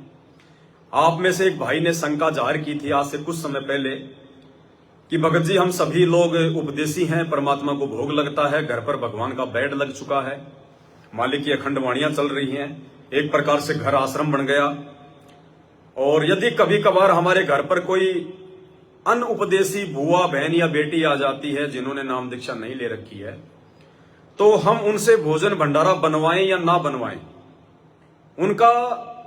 उनके हाथ से बना हुआ भोजन का हम गुरुदेव भगवान को भोग लगाएं या ना लगाएं। तो दास साहब सभी को ज्ञान आधार से यही जवाब देता है कि 99% तो आप जिन्हें उस बहन को रसोई में एंट्री नहीं देनी है। जो बहन जगत में है, भले आपकी बुआ है, आपकी बेटी है, आपकी बहन है, अनुपदेशी है, नाम दीक्षा नहीं ले रखी है, यदि आपके घर पर आती है, इज्जत करो, प्यार से बोलो, अच्छा खिलाओ, चाहे 10 दिन रहे, चाहे 12 दिन रहे, कोई दिक्कत नहीं। लेकिन उसके विचार भक्ति के अनुसार नहीं है। भले वो कितनी अच्छी आत्मा है, उसके विचार भी अच्छे हैं, लेकिन आध्यात्मिक विचार उसके अच्छे नहीं है। उस आत्मा के ऊपर 3 लोक का भार रखा हुआ, 3 लोक के पाप कर्म उसके ऊपर रखे हुए हैं। जो आत्मा संत रामपाल जी से संकल्प लेकर या नाम दीक्षा लेकर जब तक नहीं जुड़ती है, तो ऐसे आत्माओं को आप जी अपनी रसोई में एंट्री ना दें। उनके हाथ से बना हुआ कोई भी खाना पीना ना खाएं, ना भगवान को भोग लगाएं, ना वो खाना भगवान को जो है स्वीकार्य होगा, और ना ही वो खाना आपके अंदर कोई अच्छे विचार उत्पन्न करेगा। हम भगत हैं, हम जब भी खाना बनाएंगे, कोई सेवा करेंगे, हमारे अंदर भक्ति वाले विचार चलेंगे। कोई गुरु जी की याद आएगी, कहीं जो है गुरु जी का कोई सत्संग चल रहा तो हमारा ध्यान गुरुदेव के सत्संग में होगा, या वैसे ही मनी मन में या अपने होठों से हम परमात्मा का कोई शब्द गा रहे होंगे, या मोबाइल पे किसी भगत भाई बहन से बात कर रहे होंगे, या वैसे भी हम कोई काम कर रहे हैं, खाना बना रहे हैं, तो अपने गुरुदेव का या उनके सत्संगों का, या जैसे भी हम उनके संपर्क में थे, उनकी संगति में थे, वो यादें ही हमारे अंदर आएंगी। यानी परमात्मा से संबंधित, भक्ति भाव से संबंधित बातें ही हमारे इर्द गिर्द रहेंगी, जो हमारे लिए फायदेमंद है। अब जगत वाली कोई बहन बेटी है, उसको तो 100 प्रकार की टेंशन है। वो भले आपके घर पे आकर हंस हंस के बात कर रही है, लेकिन अंदर पता नहीं क्या चल रहा है उसके, पता नहीं कौन कौन से कुविचार चल रहे हैं, क्या क्या बातें चल रही हैं, क्योंकि वो तो जगत में रहती है, जगत वालों के साथ में संपर्क है, रिश्तेदारों के साथ में संपर्क है, उल्टी सीधी बातें। क्या पता वो अपने पति के विषय में सोच रही है, क्या पता वो विषय वासना के विषय में सोच रही है, क्या पता उसके कौन से गंदे विचार आ रहे हैं दिमाग में, क्या पता उसको ऐसा कोई दुख हो, कोई परेशानी हो, उसका बेटा मर गया हो थोड़े दिन पहले, किसी का एक्सीडेंट हो गया हो, उसको टेंशन हो रही है, उस चिंता में खाना भी बना रही है, वो टेंशन भी उसके दिमाग में सोच भी रही है। तो परमात्मा कहते हैं एक तरफ तो वो खाना बना रही है, दूसरी तरफ उसके दिमाग में टेंशन चल रही है। वो टेंशन, वो सोच, वो कुविचार उस भोजन भंडारे में ऑटोमेटिक आएंगे। और परमात्मा कहते हैं जैसा खाओगे अन्न वैसा होगा मन, और जैसा पियोगे पानी वैसी होगी वाणी, जैसा होगा आहार वैसे ही होंगे भगत के विचार। और एक सत्संग के माध्यम से परमात्मा ने हमें समझाया भी है। दास आपको एक छोटा सा सत्संग परमात्मा का, ऐसे किसी अनुपदेशी बहन बेटी के हाथ से पकाए हुआ भोजन खाने के बाद में उस भगत के अंदर रात्रि में जब वो सोया तो क्या कुविचार उत्पन्न हुए, उस भगत को विचलित कर दिया उन विचारों ने, उस अनुपदेशी बहन बेटी के हाथ से पकाया हुआ भोजन जो है वो खाने के बाद। तो परमात्मा ने ऐसा ही जिक्र किया कि दो भगत थे, 2 साधु थे, वो अपने किसी शिष्या के घर पे चले गए। जैसे हम लोग यहाँ पे आ गए अपनी गुरु बहनों के पास में, अपने गुरु भाइयों के पास में, तो कोई साधु था, वो अपने जो है मतलब भगत के पास चला गया, शिष्या के पास, साथ में उसके एक साधु और था, वो दोनों चले गए। रात्रि में उन्होंने खाना खाया तो जो एक साधु था उसके मन में रात्रि में उसको सौपन आया, और सौपन में उसको ऐसा लगा जैसे उसकी बेटी मर गई, उसकी बेटी विधवा हो गई, बहुत ज्यादा वो टेंशन में रोने लग गया। सुबह उठा तो उसको आध्यात्मिक ज्ञान था, उसने पूछा उस भगत से कि भाई रात्रि में खाना किसने बनाया था, जरा ये मालूम करना। तो मालूम किया तो पता चला कि उस बहन के घर पर उसकी कोई रिश्तेदार आई हुई थी और उसने खाना बनाया था। तो उस साधु ने कहा कि भाई इस बहन को कोई दिक्कत है क्या, इसको कोई तकलीफ है क्या? उसने कहा जी वैसे तो कोई दिक्कत नहीं है, लेकिन थोड़े दिन पहले इसकी बेटी विधवा हो गई और बेचारी रात दिन उसी की चिंता में रहती है। हाय क्या होगा मेरी बेटी का, क्या होगा मेरी बेटी के बच्चों का, कैसे अपना जीवन जिएगी, पहाड़ जैसा दुख है उसके ऊपर। ये सोचती सोचती वो खाना बना रही थी, वो गुण वो विचार उस खाने में आ गए और उस संत ने खाया तो संत को भी जो है प्रभावित कर दिया। तो भाई और बहनों, एक छोटा सा सत्संग परमात्मा का पहले हम सुन लें। परमात्मा कबीर जी के भक्त थे, वो कहीं किसी अन्य पहुंच गए, किसी कोई भगतमती बहन थी यानी कोई सेविका थी, उसके वहां चले गए। परमात्मा के जाने के बाद ये अपने आप मनमुखी संत भी बन जाते हैं, लेकिन भक्ति करने से थोड़ी बहुत उनके अंदर वो साधु गुण अवश्य आ जाते हैं। उनसे आगे लाभ नहीं ना होता, लेकिन वो आध्यात्मिक मार्ग से परिचित अवश्य होते हैं। तो इस प्रकार का एक संत किसी अपनी सेविका के घर चला गया और गुरु जी आगे की सेवा श्रद्धालु खूब करते हैं। और उनके घर, उस बहन के घर, जिसके घर वो गया था वो संत, उसके घर उसकी बहन आई हुई थी, उस लड़की की बहन, और उसकी इकलौती पुत्री थी, वो विधवा हो गई थी 1 महीना पहले। और उस लड़की ने, संत भक्त आए हुए थे, उसने भोजन बना दिया। उसकी बहन ने कहा बहन तू बना दे, मुझे कुछ और काम है और सेवा करती हूँ। तो उस बहन ने वो भोजन बनाया, साधु संत ने खाया। सुबह उठ के उसको सारी रात सपने आए, मेरी बेटी विधवा होगी, हे भगवान क्या होगा, मेरी बेटी विधवा होगी, इसके तो बालक भी छोटे छोटे हैं, अब इसका क्या हाल होगा। आगे दूसरा पति, उसका भाई भी नहीं था पति का, पटेऊ का, अब इसका क्या रहा होगा, यानी इतनी चिंतित थी। तो सुबह उठ के उस संत ने कहा अपनी शिष्या से, बहन आज ये हमारा भोजन किसने बनाया था, ये कल रात का जो भोजन था ये किसने बनाया था। तो उसने बताया जी मेरी बहन आई हुई है, उसने बनाया था। अच्छा, क्या कोई आपत्ति है उसके ऊपर, कोई दुख है उसको? कहा महाराज जी गढ़ा दुख उसका, तो नाम तो उसने नहीं रखा। उसकी एक बेटी थी और वो विवाह करा था, 2 बालक छोटे छोटे, उसके पति की मृत्यु होगी, विधवा होगी बेटी, यह बहुत दुखी है। तो पुण्यात्माओं, अब उसके द्वारा बनाए गए वो सोच विचार जो उसके थे उस अन्न में पहुंचे, और उस अन्न को खाने से उस संत भी डिस्टर्ब हो गया। और इसी प्रकार आप इस भक्ति जैसे बहन बेटियां हैं, अब क्या करती हैं, मोबाइल पर मान चला दिए और बहुत से सिस्टम ऐसे चल गए हैं। ये इतना सहज मार्ग है पुण्यात्माओं, जैसे आरती करते हो, सुबह का नित्यनेम भी करते हैं, क्योंकि इसमें मानसिक काम नहीं है। जैसे खाना बनाना रूटीन है। अब जैसे गाड़ी चलाते हैं, अब उसमें मानसिक काम गढ़ा नहीं होता, अभ्यास हो जाता है इनका अपने हाथों का अपने आप ही। तो उसमें भगवान की भक्ति, जैसे आरती लगा दी, आरती भी करता रहे और काम भी करता रहे। जैसे बहन आरती करती है या मंत्र करते करते नाम रोटी बना रहे हैं, मंत्र करने लगे, तो उनका असर उस अन्न में भी होगा और खाने वाले को भी वो अनुकूल करेगा, उसमें उसका लाभ देगा। तो इसी प्रकार ये साधना ऐसी है, इससे पूरे विश्व का कल्याण हो जाएगा। तो भाई और बहनों, हमें परमात्मा ने हर प्रकार की मर्यादाओं को लेकर कैसे सावधानी रखनी है, कहां कहां सावधानी रखनी है, अपने सत्संगों के माध्यम से सब कुछ पूर्व में जो है क्लियर किया हुआ है। हम नहीं समझ पाए, हमारी बुद्धि इतना काम नहीं की, इसलिए परमात्मा ने 7 संगतियां रखवाई, हजारों वीडियो परमात्मा ने बनवा दिए। ये गुरुदेव का वीडियो दास आज आपको पहली बार नहीं दिखा रहा है, कई बार दिखा चुका है, बहुत सारे हजारों वीडियो बन चुके हैं। तो उस बहन के विचार उस भोजन में आ गए और संतों को जो है प्रभावित कर दिया।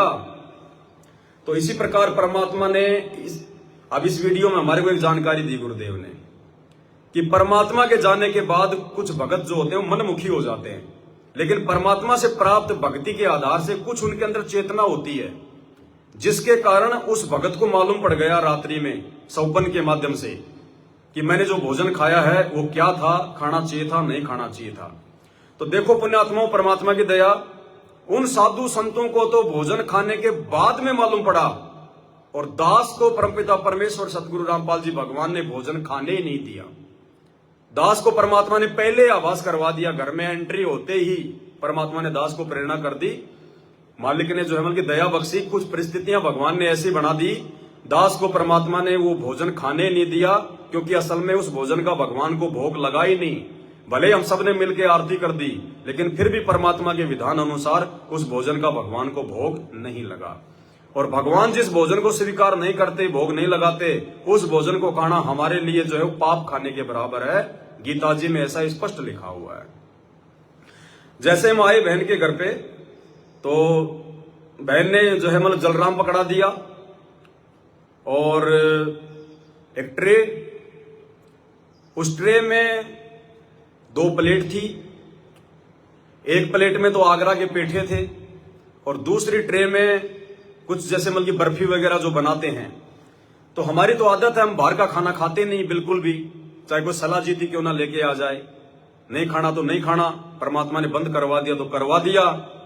तभी हमारे इन तीनों गुणों के ऊपर यह कंट्रोल होगा, नहीं तो नहीं होगा। तो वो तो हमने बिल्कुल मना कर दिया सभी भगत भाई बहनों ने कि भाई ये बाहर का खाना तो देखो बहन हम नहीं खाते, आगरा के पेठे वगैरह। क्योंकि आगरा में हमारे एक भगत भाई की खुद की आगरा के पेठे की दुकान है। अब उनके घर पे जाते हैं तो वहां भी हम आगरा के पेठे नहीं खाते, और उस भाई की खुद की दुकान है पेठे की। पहले वो कोऑर्डिनेटर था, वो बाद में साथ संगति समझ में आ गई, वो कोऑर्डिनेटर के जो है पद को उसने जो है ठोकर मार दी, हट गया उस मैनेजमेंट से, बैठ के अपनी भक्ति कर रहा है। उस भाई की खुद की आगरा के पेठे की दुकान है, वो खुद भी आगरा के पेठे नहीं खाता, अपनी दुकान से वो पेठे नहीं खाता, केवल लोगों को बेचता है, खुद अपना सादा भोजन ही करता है। इतनी सावधानी हमने रखनी है। तो दास ने कहा कि बहन ये आगरा के पेठे तो हम खाएंगे नहीं, क्योंकि ये आपने अपने घर पे तो बनाए नहीं होंगे, ये तो आप बाहर से लाए होंगे। बोले हाँ। तो मुझको ये तो हम खाएंगे नहीं। तो बहन ने कहा कि ये जो बर्फी है ये हमने अपने घर पे बनाई है। तो 2 मिनट तो दास ने विचार किया, लेकिन फिर दास ने सोचा कि चलो भाई ठीक है, घर पे बनी हुई है। अब बहन ने अकेली तो बनाई नहीं होंगी, इनकी जो ये चचेरी बहन है इनका भी इनमें सहयोग होगा। फिर भी दास ने थोड़ा मान सम्मान के हिसाब से मतलब जो है 2-2 पीस हम सब ने उसमें ले लिए। और भाई और बहनों वो 2 पीस दास ने क्या खाए, पूरी रात मेरे को जाड़ा चढ़ गया। ये सब तो बढ़िया सोए, बढ़िया इन्होंने भजन गाए परमात्मा के, और मैं जो है वो चादर ओढ़ के सो गया। पूरी रात मेरा शरीर टूटने को हो रहा था, शरीर टूटने को हो रहा था पूरा। मतलब इस पवन दास को जरा सी भी गलती बहुत भारी पड़ेगी, जरा सी गलती भी यदि इस पवन दास ने की, क्योंकि मुझे परमात्मा ने उस समय संकेत किया था कि ये जो ये बर्फी है ये भाई अकेली तेरी गुरु बहन ने तो नहीं बनाई होंगी, इसके साथ में इसकी जो मौसी की जो रहती है जो लड़की, उसने भाई उसका भी तो इसमें कोई सहयोग होगा। लेकिन फिर भी दास ने परमात्मा के उस आदेश को अनदेखा कर दिया। देखो परमात्मा केवल आपको जो है कि प्रेरणा करेगा, आपके सामने खड़ा होकर नहीं कहेगा कि ये सही है गलत है। भक्ति की जो प्रेरणा होती है वो परमात्मा का आदेश होता है, और उसको फॉलो ना करना परमात्मा के आदेश को तोड़ना है। तो दास के अंदर ये विचार आ गए थे कि तुझे नहीं खाना चाहिए। फिर भी दास ने 1 पीस खा लिया, और 1 पीस क्या खाया, पूरी रात जो है वो चद्दर ओढ़ के सोता रहा। सुबह की आरती भी 6:30 बजे हुई है, जबकि 5 बजे करते हैं उठ के। मतलब इतना जो है कि प्रभावित हो गए अनुपदेशी व्यक्तियों के बनाए गए भोजन को खाने से, इतना प्रभावित हो गए। अब सुबह उठ के जब परमात्मा को दंडवत किया, माफी मांगी, अब जाके शरीर में आराम है। उसके बाद सभी ने परमात्मा जी को भोग लगाया, सुबह हलवे का लगाया, केले राम का भोग लगाया, मेवे का भोग लगाया। दास ने अभी तक वो भोग स्वीकार नहीं किया है। अगर हमारी खुद की जो गुरु बहन है, अगर वो खुद अपने हाथ से बनाएगी, या हमारे जो भगत भाई बहन आए हुए हैं यदि वो भोजन भंडारा बनाएंगे, वो फिर हम भगवान को भोग लगाएंगे, तब दास भोजन पानी जो है वो ग्रहण करेगा। और मुझे कोई भूख भी नहीं लग रही, ये भी देखो मालिक की दया। हमने कल खाना खाया था 12 बजे, दिन के 12 बजने वाले हैं, एहसास भी नहीं हो रहा कि भूख लग रही है बिल्कुल भी। ये भी मालिक की दया, नहीं तो काल प्रेरणा से भूख के चलते आदमी खा लेता कुछ न कुछ, लेकिन बिल्कुल ही भूख नहीं है, इच्छा ही नहीं है पानी का गिलास पीने की भी। ये भी मालिक की दया। तो अब मिलके सभी भाई बहन भंडारा बनाएंगे, भगवान को भोग लगेगा, उसके बाद में मालिक ने चाहा तो कुछ खाएंगे पिएंगे। अब बहन जो यहां रह रही है, अब बहन के मन में ये विचार आएंगे कि भाई मेरे पास तो ये रह रही है, काफी समय से रह रही है, इसकी भी बेचारी की जो है मजबूरी है, इसके पति ने इसको छोड़ा हुआ है, इसको भी मैं कहीं बाहर नहीं निकाल सकती, तो अब मैं क्या करूं। तो बहन जी देखो, मजबूरी की बात अलग है, यदि हमारे हाथ पैर काम ना करें तो एक बात अलग है, लेकिन भोजन भंडारे को लेकर तो हमने खुद ही थोड़ी बहुत मेहनत करनी पड़ेगी। कोशिश करो आप खुद ही परमात्मा का भोजन बनाओ, आप खुद ही अपने लिए भंडारा बनाओ। कोशिश करो वो बहन अपना भंडारा जो है वो अलग से बनाए। हाँ, बाकी जो सामान है, जैसे बहन के कोई जो है वो कपड़े धोने, घर में झाड़ू पोछा करना, उसमें वो बहन सहयोग जो है वो दे सकती है, उसमें दिक्कत नहीं है। लेकिन जो चीज डायरेक्ट हमारे को जो मतलब प्रभावित करेगी, जैसे ये खाना पीना होता है, डायरेक्ट हमारे को प्रभावित करता है क्योंकि हमारे अंदर जाता है, वो चीजों से हमने बचना है। तो कोशिश करो बहन, जब तक आपके हाथ पैर काम कर रहे हैं, आप खुद ही भगवान का भोग बनाओ, खुद ही आप अपना भंडारा बनाओ और मालिक को भोग लगाओ, उसके बाद खाओ। जिस दिन आपको लगे कि मेरे हाथ पैर काम नहीं कर रहे, उसके बाद आपकी मजबूरी होगी, उस समय फिर आपको दोष नहीं है। और उस बहन को भी समझाओ, थोड़ा सा उसको प्यार प्रेम से समझाओ, क्योंकि देखो एक तो होती है मजबूरी, जैसे आप किसी के घर में रह रहे हैं, तो आप तो किसी के घर में रह रहे हैं, तो आप तो दबाव में रह सकते हैं, आप तो मजबूरी में रह सकते हैं, लेकिन आपके घर में कोई रह रहा है तो आप उनको समझाओ फिर, क्योंकि आपकी मजबूरी नहीं है। उस बहन ने जो हार श्रृंगार वगैरह जो किया हुआ है, सारा सब कुछ, नेल पॉलिश वगैरह टोटली जो होता है सब कुछ किया हुआ उन्होंने, जबकि उसके पति ने छोड़ा हुआ है, फिर काहे का हार श्रृंगार। उनको तो समझ में आ जानी चाहिए ये बातें कि तेरा जीवन तो जो मतलब कि नरक बना दिया।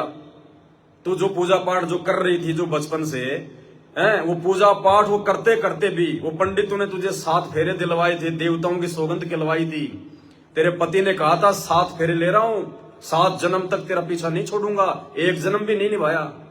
तो क्या दिया उन देवी देवताओं ने, उन भगवानों ने, उन पत्थरों ने।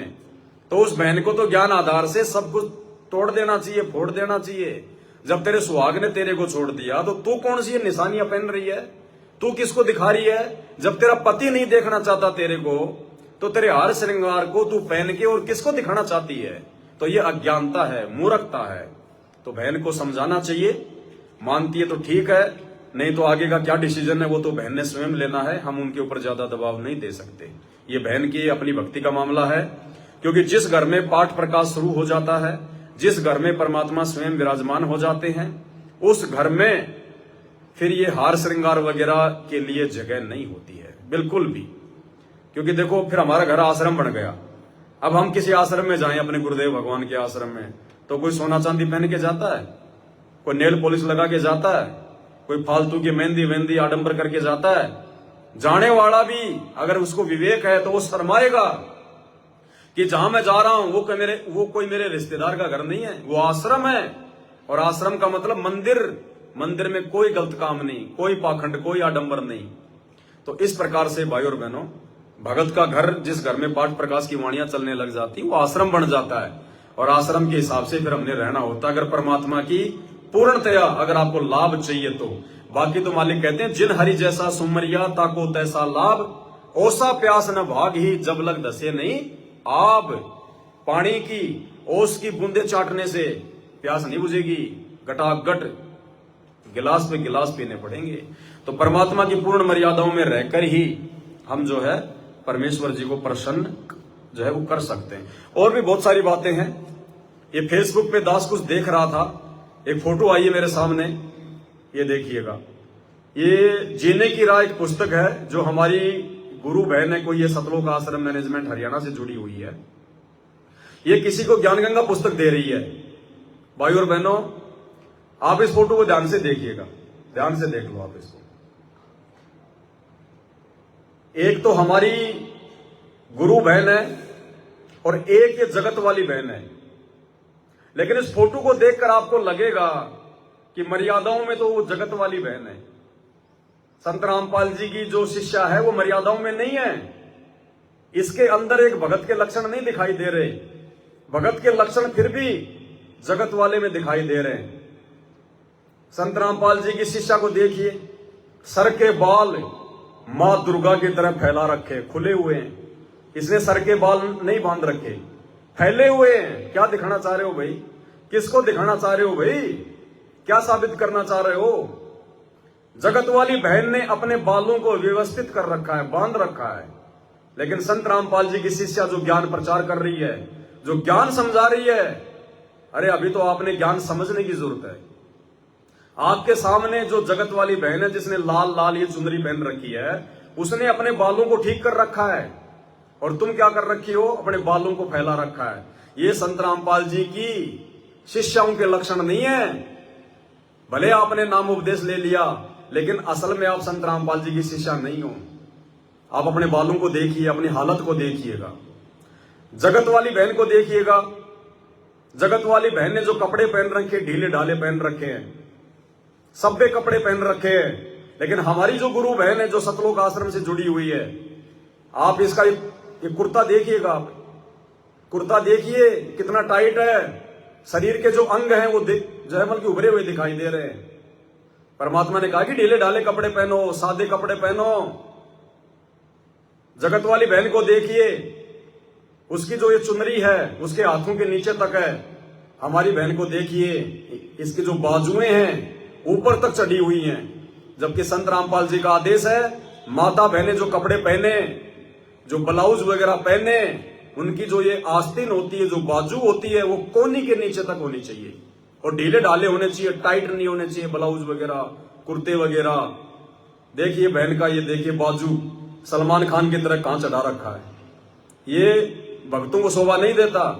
बहन का जो कुर्ता है वो देखिए छोटा सा है, छोटा सा कुर्ता, वो कमर तक आ रहा है, और टाइट कितना है आप देख लीजिएगा।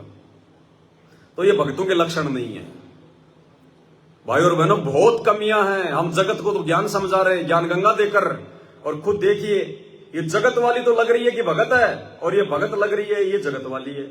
बिल्कुल उल्टा हो रहा है काम। तो साथ संगत से जुड़े हुए भाई बहनों ने हर प्रकार से मर्यादित रहकर अपने गुरुदेव भगवान को प्रसन्न करना है। हमने ना समाज को देखकर चलना, ना रिश्तेदारों को देखकर चलना, ना कोई जगत को देखकर चलना, ना हमने अपने ही उन भगत भाई बहनों को देखकर चलना जो गुरुजी के वचनों के जयमल की विरुद्ध चल रहे हैं। गुरुजी के ज्ञान को अच्छे से ना समझ पाने के चलते भेड़ चाल में चल रहे हैं, देखा देखी में चल रहे हैं। वो हमारे लिए दुश्मन है, वो हमारे गुरु बहन भाई नहीं है। यहां भगवान के अलावा भगत का कोई नहीं है, गुरु के अलावा भगत का कोई नहीं है, ध्यान रखना। इसलिए अपनी सावधानी स्वयं रखो, किसी और की देखा देखी ना चलो, किसी के पीछे ना चलो कि वो बहुत अच्छा भगत है, बहुत अच्छी बहन है। कुछ नहीं है, 2 मिनट में अपना रंग दिखा देगी, दिखा देगा, पता भी नहीं चलेगा। इसलिए भक्ति मार्ग में केवल अपने गुरु को आधार बनाकर, अपने गुरु जी के ज्ञान को आधार बनाकर ही सफल हुआ जा सकता है। आपस में भक्तों की देखा देखी चलकर हम नीचे गिरेंगे, आगे नहीं बढ़ सकते। तो भाई और बहनों, अब साध संगति के समापन में परमपिता परमेश्वर जी का एक शब्द है, सभी भाई बहन मिलकर गाएंगे। और इस शब्द में यही समझाया गया है कि सत्संग मोक्ष की धारा, कोई समझे राम का प्यारा। राम का प्यारा मतलब उस कबीर परमात्मा सतगुरु रामपाल जी का जो विशेष, जो कृपा पात्र होगा, वही समझ पाएगा उनके सत्संगों को, उनके नियमों को, उनकी मर्यादाओं को। बाकी लोग ढोंग करेंगे, दिखावा करेंगे, ड्रामा करेंगे। और किन किन आत्माओं ने परमात्मा के सत्संगों को समझा, और किन किन आत्माओं ने परमात्मा मिलने के बाद भी उनकी बातों पर ध्यान नहीं दिया। तो चलिए छोटा सा शब्द है, सभी भाई बहन मिलके गाएंगे। सत्संग मोक्ष की धारा, कोई समझ राम का प्यारा है। सत्संग की धारा, कोई समझ राम का प्यारा है। सत्संग मोक्ष की धारा, कोई समझ राम का। उनको बोलो ना नीचे से, सच्चाई भगत जी, नीचे वालों को बोलो ना, नीचे क्या करेगा है? वो बाद में बना लेंगे प्रसाद, पहले ऊपर आ जाओ। ये शब्द गा लेते फिर साथ संगति समापन है, फिर कोई बात नहीं। ये शब्द गा लेते हैं परमात्मा का, सभी मिलके गाओ, है ना।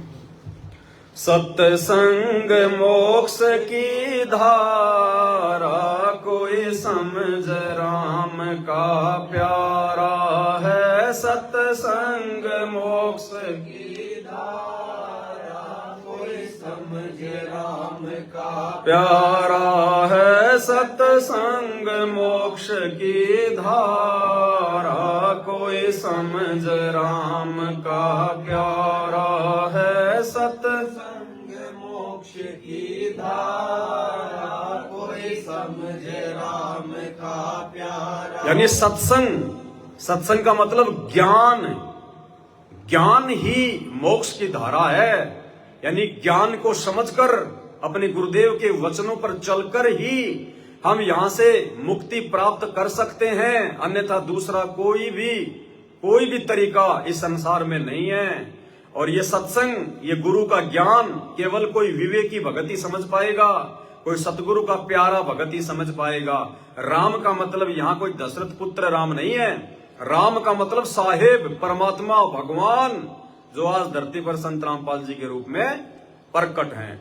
सत्संग मोक्ष की धारा, कोई समझ राम का प्यारा है। सत्संग मोक्ष की धारा, कोई समझ राम का प्यारा। सत्संग समझी मीराबाई, करी सतनाम की कमाई। सत्संग समझी मीराबाई, करी सतनाम की कमाई। गुरु रविदास की शरणा आई, तब पाया मोक्ष द्वारा है। सत्संग मोक्ष की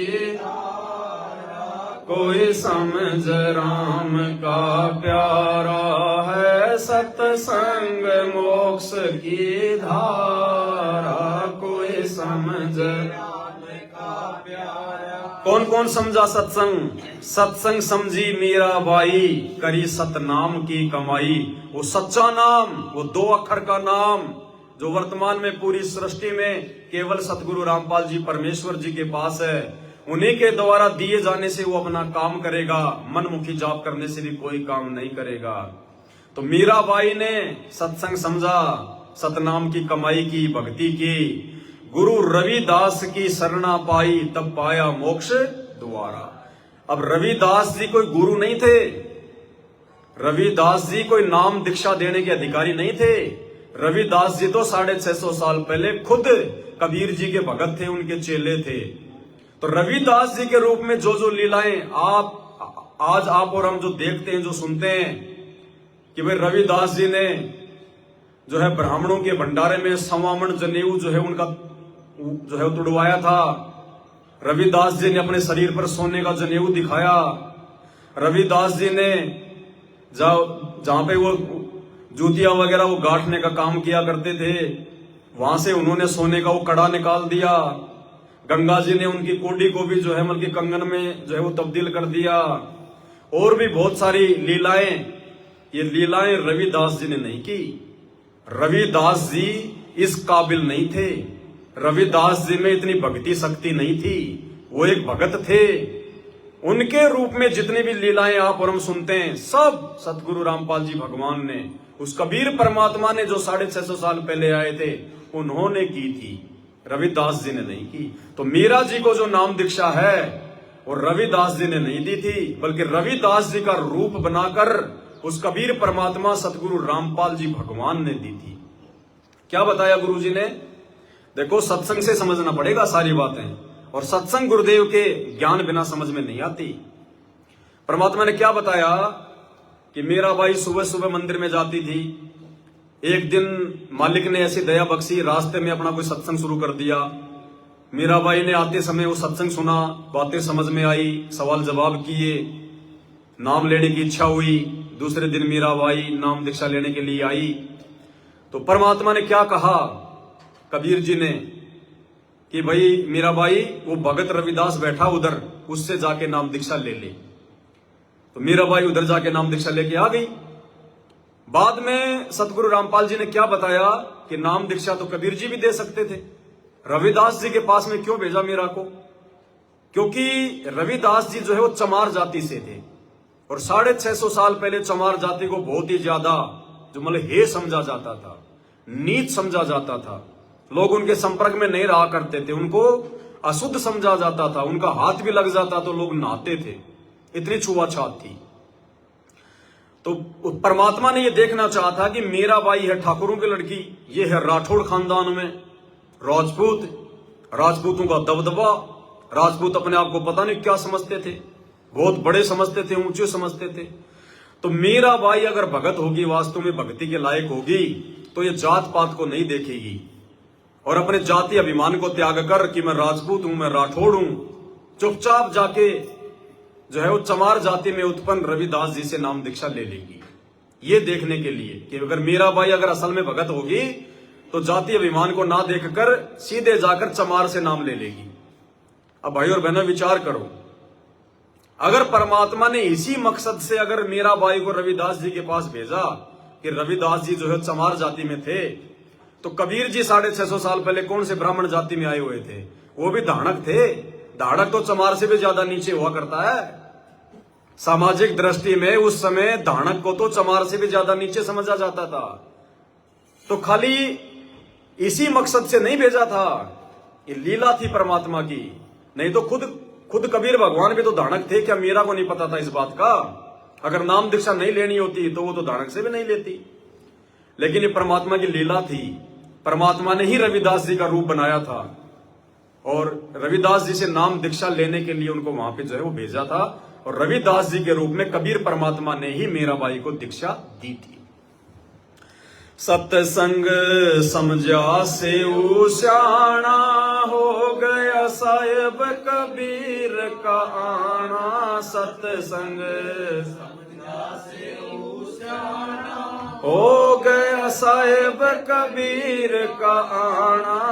नेकी समन ने खिला दिया खाना, वो अमर हुआ मणियारा। है सत्संग मोक्ष की धारा, कोई समझ राम का प्यारा।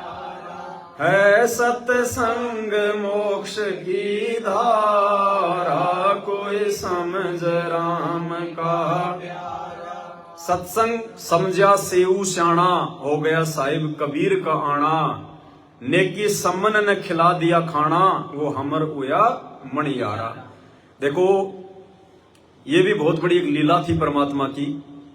650 साल पहले जब परमात्मा कबीर जी अपने भगत जो है सम्मन के घर पर गए, जिस घर में 3 प्राणी थे। सेऊ उनका छोटा बेटा था 8-10 वर्ष का, सम्मन और उनकी पत्नी नेकी जो कि मणियारे का काम करते थे, चूड़ियां बना के लोगों को पहनाया करते थे। परमात्मा वहां गए और उससे पहले परमात्मा के तो बहुत सारे भगत थे। लोग तरह तरह की बातें किया करते थे। लोग कहते थे उस सेऊ को कि तुम्हारे घर पर तुम्हारे गुरुजी क्यों नहीं आते? अरे तुम्हारे गुरुजी तुम्हारे घर पर नहीं आएंगे, क्योंकि तुम्हारे गुरुजी के तो बड़े बड़े भगत हैं, सिकंदर लोधी जैसे, वीर सिंह बघेल जैसे, बिजली खान पठान जैसे, और तुम मणियारे, तुम गरीबों के घर पे थोड़ी आता, तुम्हारा गुरु तो बड़े बड़े लोगों के घर पे जाता है। तो ये बात नेकी और सम्मन के भी अंदर आ गई थी। भले उन्होंने अपने बच्चे को समझाया कि बेटा ऐसी बात नहीं है, हमारे गुरुजी ऐसा नहीं सोचते, वो तो समदृष्टि हैं, लेकिन गुरुजी के इतने भगत हैं, बताओ गुरुजी जो किस किस भगत के जाएंगे? इसलिए बच्चा जब भी समय मिले हम ही परमात्मा के दर्शनों के लिए जाया करेंगे। लेकिन मन में कहीं ना कहीं उनके भी ये बात हो गई थी कि भाई हम जैसे गरीबों के घर पे गुरुजी क्यों आएंगे? गुरुजी के तो बड़े बड़े भगत हैं। अब परमात्मा एक तीर से अनेकों शिकार करते हैं। उधर जो कमाल नाम का लड़का था जिसको मुर्दे से जिंदा किया था भगवान ने, उसको घमंड हो गया, अहंकार हो गया उसको कि मेरे जैसी सेवा कबीर जी की कोई नहीं कर सकता। अहंकार भी परमात्मा ने तोड़ना होता है, अहंकार भगवान का तो खड़ा एक्सीडेंट है। तो एक समय परमात्मा ने कहा कि भाई मैं अपने एक भगत के घर पे जाता हूं, थोड़े दिन बाद आऊंगा। तो शेख फरीद बोला कि भगवान आप अपने दास को भी अपने साथ ले चलो, क्योंकि शेख फरीद भी उस समय परमात्मा की शरण में आ गया था, जो मुसलमान धर्म से था, जो कुएं में लटक के साधना करता था 12 साल तक जिसने साधना की थी। तो शेख फरीद ने कहा, आधीनी से कहा कि भगवान अगर आपकी आज्ञा हो तो आपका दास भी आपके साथ में चले। बोले भाई चल, कोई बात नहीं। उधर से जो कमाल था उसने कहा कि गुरुजी मेरे बिना कहां जा रहे हो, मेरे बिना आपकी सेवा कौन करेगा। हाँ बोले भाई बात तो सही है, तू भी आ जा। तो उसको भी साथ ले लिया। भगवान ने दिखाना था कि भगत क्या होते हैं, सेवा क्या होती है। अब तीनों नेकी सम्मन के घर पे चले गए और रात्रि में जाके शाम के समय उन्होंने जो है दरवाजे को खटखटाया। उन्होंने तो भगवान खड़े, सामने देखा तो भगवान खड़े हुए हैं, दो भगत खड़े हुए हैं। वो आंखों को मसलने लगे बार बार कि हम कोई सपना तो नहीं देख रहे हैं। गुरुजी हमारे घर पे, हम जैसे दो कोटि के जीवों के घर पे, निर्धन के घर पे गुरुजी। थोड़ी देर बाद परमात्मा ने कहा, रे दरवाजे पे खड़ा रखोगे या अंदर भी लेके चलोगे। तब उनकी वो चेतना टूटी और गुरुजी को अंदर बैठाया जैसा भी उनके घर में व्यवस्था थी। अब परमात्मा ने क्या बताया, भाई वो तो रोजाना अपने घर पे खाना खाते थे, उस दिन उनके घर में आटा क्यों नहीं। अरे भगवान आता है उस समय तो भगवान तो दया कर देता है, मेहर कर देता है। भगवान के आने के बाद तो कोई जो है कमी कोई रहती नहीं। लेकिन बाकी दिन तो बढ़िया खाना खा रहे 2 टाइम, और जिस दिन भगवान उनके घर पे आ गया, गुरु घर पे आ गया, उस दिन उनके घर पे खाने के लिए आटा नहीं। ये लीला थी परमात्मा की। ये जानबूझ के परमात्मा ने परिस्थितियां पैदा की। उस दिन परमात्मा ने उनके घर में आटा नहीं रखना था। परमात्मा ने उनके भक्ति भाव को देखना था। परमात्मा ने उस कमाल के अहंकार को जो है वो तोड़ना था। और क्या लीला हुई हम सब जानते हैं। सम्मन ने अपने गुरुजी को भोजन करवाने के लिए 1 सेर आटा चोरी करने के लिए, क्योंकि उन्होंने चोरी जो है वो परमार्थ में की थी, अपने पेट भरने के लिए नहीं की थी, इसलिए वो चोरी नहीं थी। और उसने अपने बेटे की जो है वो गर्दन काटनी पड़ गई अपने गुरुजी की इज्जत के लिए, कि अगर हमारे गुरुजी की बेइज्जती हो गई ये नगर डूब जाएगा। परमात्मा ने परिस्थितियां जानबूझ के पैदा की वहां पे। और बाद में उस कमाल को पता चला कि तू क्या सेवा करता है गुरुजी की। तू कपड़े धो देता होगा, 2 टाइम का खाना बना देता होगा, तू इससे ज्यादा क्या सेवा कर सकता है। अरे भगवान की सेवा के लिए उन्होंने अपने इकलौते बेटे की गर्दन तक काट दी और भगवान को महसूस भी नहीं होने दिया, आंखों में आंसू भी नहीं आया। वो थे भगवान के भगत। तो परिस्थितियां परमात्मा ने जानबूझ के जो है प्रकट की। तो भाई और बहनों, वर्तमान में भी नाम उपदेश के बाद मर्यादा में रहते रहते भी यदि किसी भगत पे इस प्रकार की छोटी मोटी कोई आपत्ति आती है, कोई दुख या परेशानी आती है, तो मायूस मत होना, डरना मत कि मेरा नाम टूट गया, मेरा ये हो गया। नाम टूटेगा तो आपको अच्छे से पता चल जाएगा। अगर मर्यादा खंडित हो जाएगी तो आपको अच्छे से पता चल जाएगा। नाम और मर्यादा दोनों चीजें अलग अलग है। जिस दिन आपका नाम खंड हो गया उस दिन तो आपको संत रामपाल जी जहर के समान दिखाई देंगे। जहर, आप उनके सत्संग सुनोगे ही नहीं, आप उनकी बातें आपको अच्छी लगेंगी नहीं। उसको कहते हैं नाम खंड होना। जिस नाम खंड के डर पे संगत को बेचारी को डरा डरा के इन सतलोक आश्रमों में संत रामपाल जी के नाम की आड़ में ज्योति पाठ और दान के नाम पे लूटा जाता है। अरे जो बेचारा नाम केंद्र पे जा रहा है नाम शुद्ध करवाने, अरे उसका नाम कहां से खंड हो गया। जिसका नाम खंड हो जाएगा वो तो शकल भी नहीं देखेगा संत रामपाल जी की, ना उन नामदान सेंटरों की, ना उन जो है के आश्रमों की। उनकी मर्यादा खंडित होती है। और जब मर्यादा खंडित होती है तो मर्यादा जब खंडित होती है तो आपकी भक्ति में रुचि नहीं बनेगी।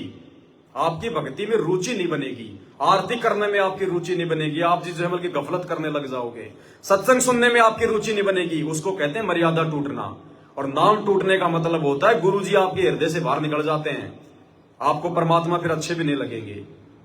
तो अगर छोटी मोटी ऐसी कोई तकलीफ आ भी जाती है और यदि भक्ति से आपकी रुचि नहीं हट रही है तो समझ लेना कि परमात्मा आपकी जो है कोई परीक्षा ले रहा है, आपके भक्ति भाव देखना चाहता है परमात्मा। उस समय आपने और ज्यादा होशियार हो जाना है। तो हर चीज में, हर पंक्ति में, हर शब्द में परमात्मा के संकेत छुपा हुआ है। और भी बहुत सारे संकेत हैं इन बातों में, लेकिन इतना समय नहीं है, इसलिए दास शॉर्ट में बता रहा है। सत्संग समझा अब्राहिम सुल्तानी, तज गया बलक बुखारा रजदानी। सत्संग अब्राहिम सुल्तानी, तज गया बलक बुखारा रजदानी। वो पा गए मोक्ष निशानी, सतगुरु ने पार उतारा है सत्संग मोक्ष की धारा। कोई समझ राम का प्यारा है सत्संग मोक्ष की धारा। कोई समझ राम का प्यारा सत्संग ना समझा रावण अभिमानी, मर गया करवा के कुन बागानी। सत्संग ना समझा रावण अभिमानी, मर गया करवा के कुन बागानी। मंदोदरी थी शानी, ले लिया मुनिंद्र गुरु का सहारा है सत्संग मोक्ष की धारा। कोई समझ राम का प्यारा है सत्संग मोक्ष की धारा। कोई समझ राम का प्यारा। सत्संग ना समझा रावण अभिमानी, मर गया करवा के कुन बागानी। और मंदोदरी थी शानी, ले लिया मुनिंद्र गुरु का सहारा। रावण को भी परमात्मा मिले, उनके दरबार में गए, मंदोदरी को भी नाम दिया, लेकिन रावण नहीं समझा, अभिमानी था, अहंकारी था, अंत में दुर्गति को प्राप्त हुआ। तो परमात्मा का ये सत्संग लेकर, उनसे नाम उपदेश लेकर भी यदि कोई व्यक्ति उनके वचनों पर नहीं चलेगा, मर्यादाओं में नहीं चलेगा, उनके विधि विधान अनुसार नहीं चलेगा, तो अंत में अपनी दुर्गति ही करवाएगा। एक सत्संग में परमात्मा ने बताया, अभी जो हिसार जेल से जो सत्संग आ रहे हैं, उन सत्संगों में परमात्मा ने बताया कि रावण कौन था। रावण पहले कबीर भगवान की शरण में था। रावण को भी सतगुरु रामपाल जी भगवान ने, उस कबीर भगवान ने अपनी शरण में लिया था किसी समय, लेकिन आगे चलकर मर्यादा तोड़ दी, भक्ति नहीं कर पाया, लोक लाज में या दबाव में आकर जैसे भी उसने भक्ति छोड़ दी। मतलब रावण वाले शरीर में नाम नहीं लिया था। रावण से पहले वो भाई उस आत्मा का जहां भी कोई जन्म था, उस समय उस आत्मा ने नाम दीक्षा ली थी। आगे चल के मर्यादा तोड़ दी और आगे चल के भगवान का विरोधी हो गया, भगवान का विरोधी। लेकिन रावण ने जिस समय वो परमात्मा की शरण में था, वो किसी जन्म में जैसे भी उसने भक्ति की, जितनी भी भक्ति की, उस भक्ति के प्रतिफल में ही उसको रावण वाला वो जीवन मिला, धन संपदा मिली, दौलत मिली, वो रिद्धियां सिद्धियां, वो शक्तियां मिली। वो शंकर जी की दी हुई शक्तियां नहीं थी।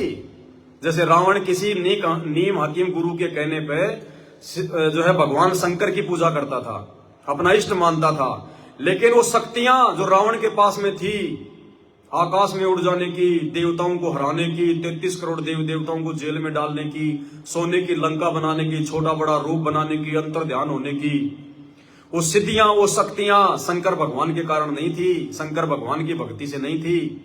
वो सिद्धियां जब कभी उसने परमपिता परमेश्वर कबीर भगवान सदगुरु रामपाल जी की शरण जब उसने ली थी, और उसने जो भी उसने भक्ति की, वो प्रथम मंत्र का जाप किया, उसने सतनाम का जाप किया, उसके प्रतिफल में परमात्मा ने उसको ये रिद्धि सिद्धि दी थी। अन्यथा विचार करो भाई और बहनों, रावण ने शंकर भगवान के निमित्त होकर, अपना भगवान मानकर, इष्ट मानकर 10 बार अपने हाथ से यहां से अपना शीश काटकर उसके चरणों में चढ़ा दिया। और हम लोग सुनते हैं कि जब राम रावण युद्ध हुआ और रामचंद्र जी ने जब 10 बार उसका सिर काटा, तो 10 बार उसको शंकर भगवान ने वापस भी दे दिया। यानी उसका एक सिर कटता, दूसरा लग जाता, दूसरा कटता, तीसरा लग जाता। जितने शीश उसने शंकर भगवान के चढ़ाए, उतने शीश उसको वापस मिल गए। लेकिन वो शंकर भगवान ने नहीं दिए थे, शंकर भगवान की औकात नहीं थी, शंकर भगवान इतना सामर्थ्यवान नहीं है। इस चीज को हमने सत्संगों से सोचना पड़ेगा भाई और बहनों। शंकर भगवान यदि रावण को सिर पे सिर दे रहा था कटने के बाद, तो अपने बेटे जब गणेश का जब सिर कटा था, तो अपने बेटे जो गणेश को उसका सिर वापस क्यों नहीं दे पाया? अरे शंकर जी ने जब अपनी खुद की तलवार से अपने बेटे जब गणेश का सिर काट दिया, और लोगों ने कहा, पार्वती ने कहा कि भगवान वापस लगाओ, वापस लगाओ, तो वही सिर शंकर भगवान वापस क्यों नहीं लगाया? भाई जो भगवान रावण के सिर पे लगा सकता है रावण का सिर, एक बार नहीं, 2 बार नहीं, जो है वो 10 बार, क्या वो गणेश जी का सिर नहीं लगा सकता था? हाथी का सिर ही क्यों लगाया? क्योंकि ये सामर्थ्यवान नहीं है, इनके अंदर वो इतनी पावर नहीं है। वो 10 सिर रावण को उस कबीर भगवान सतगुरु रामपाल जी भगवान की शक्ति के प्रतिफल में उस कबीर परमात्मा ने लगाए थे, ना कि शंकर भगवान ने लगाए थे। तो रावण भी किसी जन्म में भगवान का भगत था। आज हम बहुत सारे भगत भाई बहन इस गफलत में हैं कि भाई गुरु जी का नाम तो ले लिया, और गुरु जी कहते हैं कि जो एक बार मेरी शरण में आ गया, मेरे से नाम ले लेगा, भले वो पार ना हो लेकिन उसको पार करके छोड़ूंगा। तो ये बात तो सही है, एक बार भगवान जिस आत्मा को पकड़ लेता है उसको पार करके छोड़ता है। लेकिन भाई फिर उस आत्मा की दुर्गतियां भी होती हैं, जैसे रावण की हुई। रावण ने भी नाम ले लिया था लेकिन बीच में भक्ति छोड़ दी, गफलत कर गया। देख लो, कुत्ते वाली मौत मरा, कुत्ते वाली मौत। तो भाई फिर ये दुर्गतियां भी होंगी, भिखारी का जन्म भी लेना पड़ेगा, एक गरीब का जन्म भी लेना पड़ेगा, एक्सीडेंट भी होंगे, पैर भी टूटेगा, आंख भी फूटेगी, भयंकर भयंकर रोग भी होंगे, कोड भी लगेगी, पता नहीं क्या क्या दुख तकलीफ होंगी। इसलिए इसी जन्म में हमने अपना मोक्ष करवाना है, अपना बेड़ा पार करवाना है। अगले जन्म की सोचनी भी नहीं है कि आगे क्या होगा और क्या नहीं होगा। अगर ये समय छूट गया, अगले जन्म की उम्मीद ना करना, असंख्य युग मां कष्ट भोगने पड़ जाएंगे। और बाद में भगवान की मर्जी, शरण में ले तो ले, नहीं तो ना ले, मालिक की अपनी मौज, मालिक की अपनी मर्जी। सत्संग ना समझा कंस क्रोधी, बिना सत्संग बुद्धि हो जा बोधी। सत्संग ना समझा कंस क्रोधी, बिन सत्संग बुद्धि हो जा बोधी। ना जगह छुपन ने छोड़ी, जब आखिर सन ने मारा है सत्संग की धारा। कोई समझ राम का प्यारा है, सत्संग मोक्ष की धारा। कोई समझ राम का प्यारा। सत्संग ना समझा कंस क्रोधी, और बिना सत्संग बुद्धि हो जा बोधी।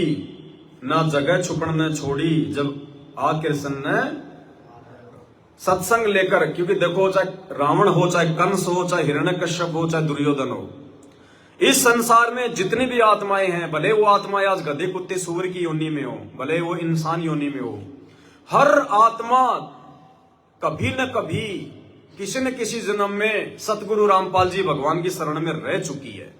हर आत्मा रह चुकी है, लेकिन अपनी छोटी बुद्धि के चलते, मर्यादा तोड़ने के चलते, नियमों को सही प्रकार से फॉलो ना करने के चलते, गुरु को भगवान ना मान पाने के चलते आत्माएं रह जाती हैं, फिसल जाती हैं।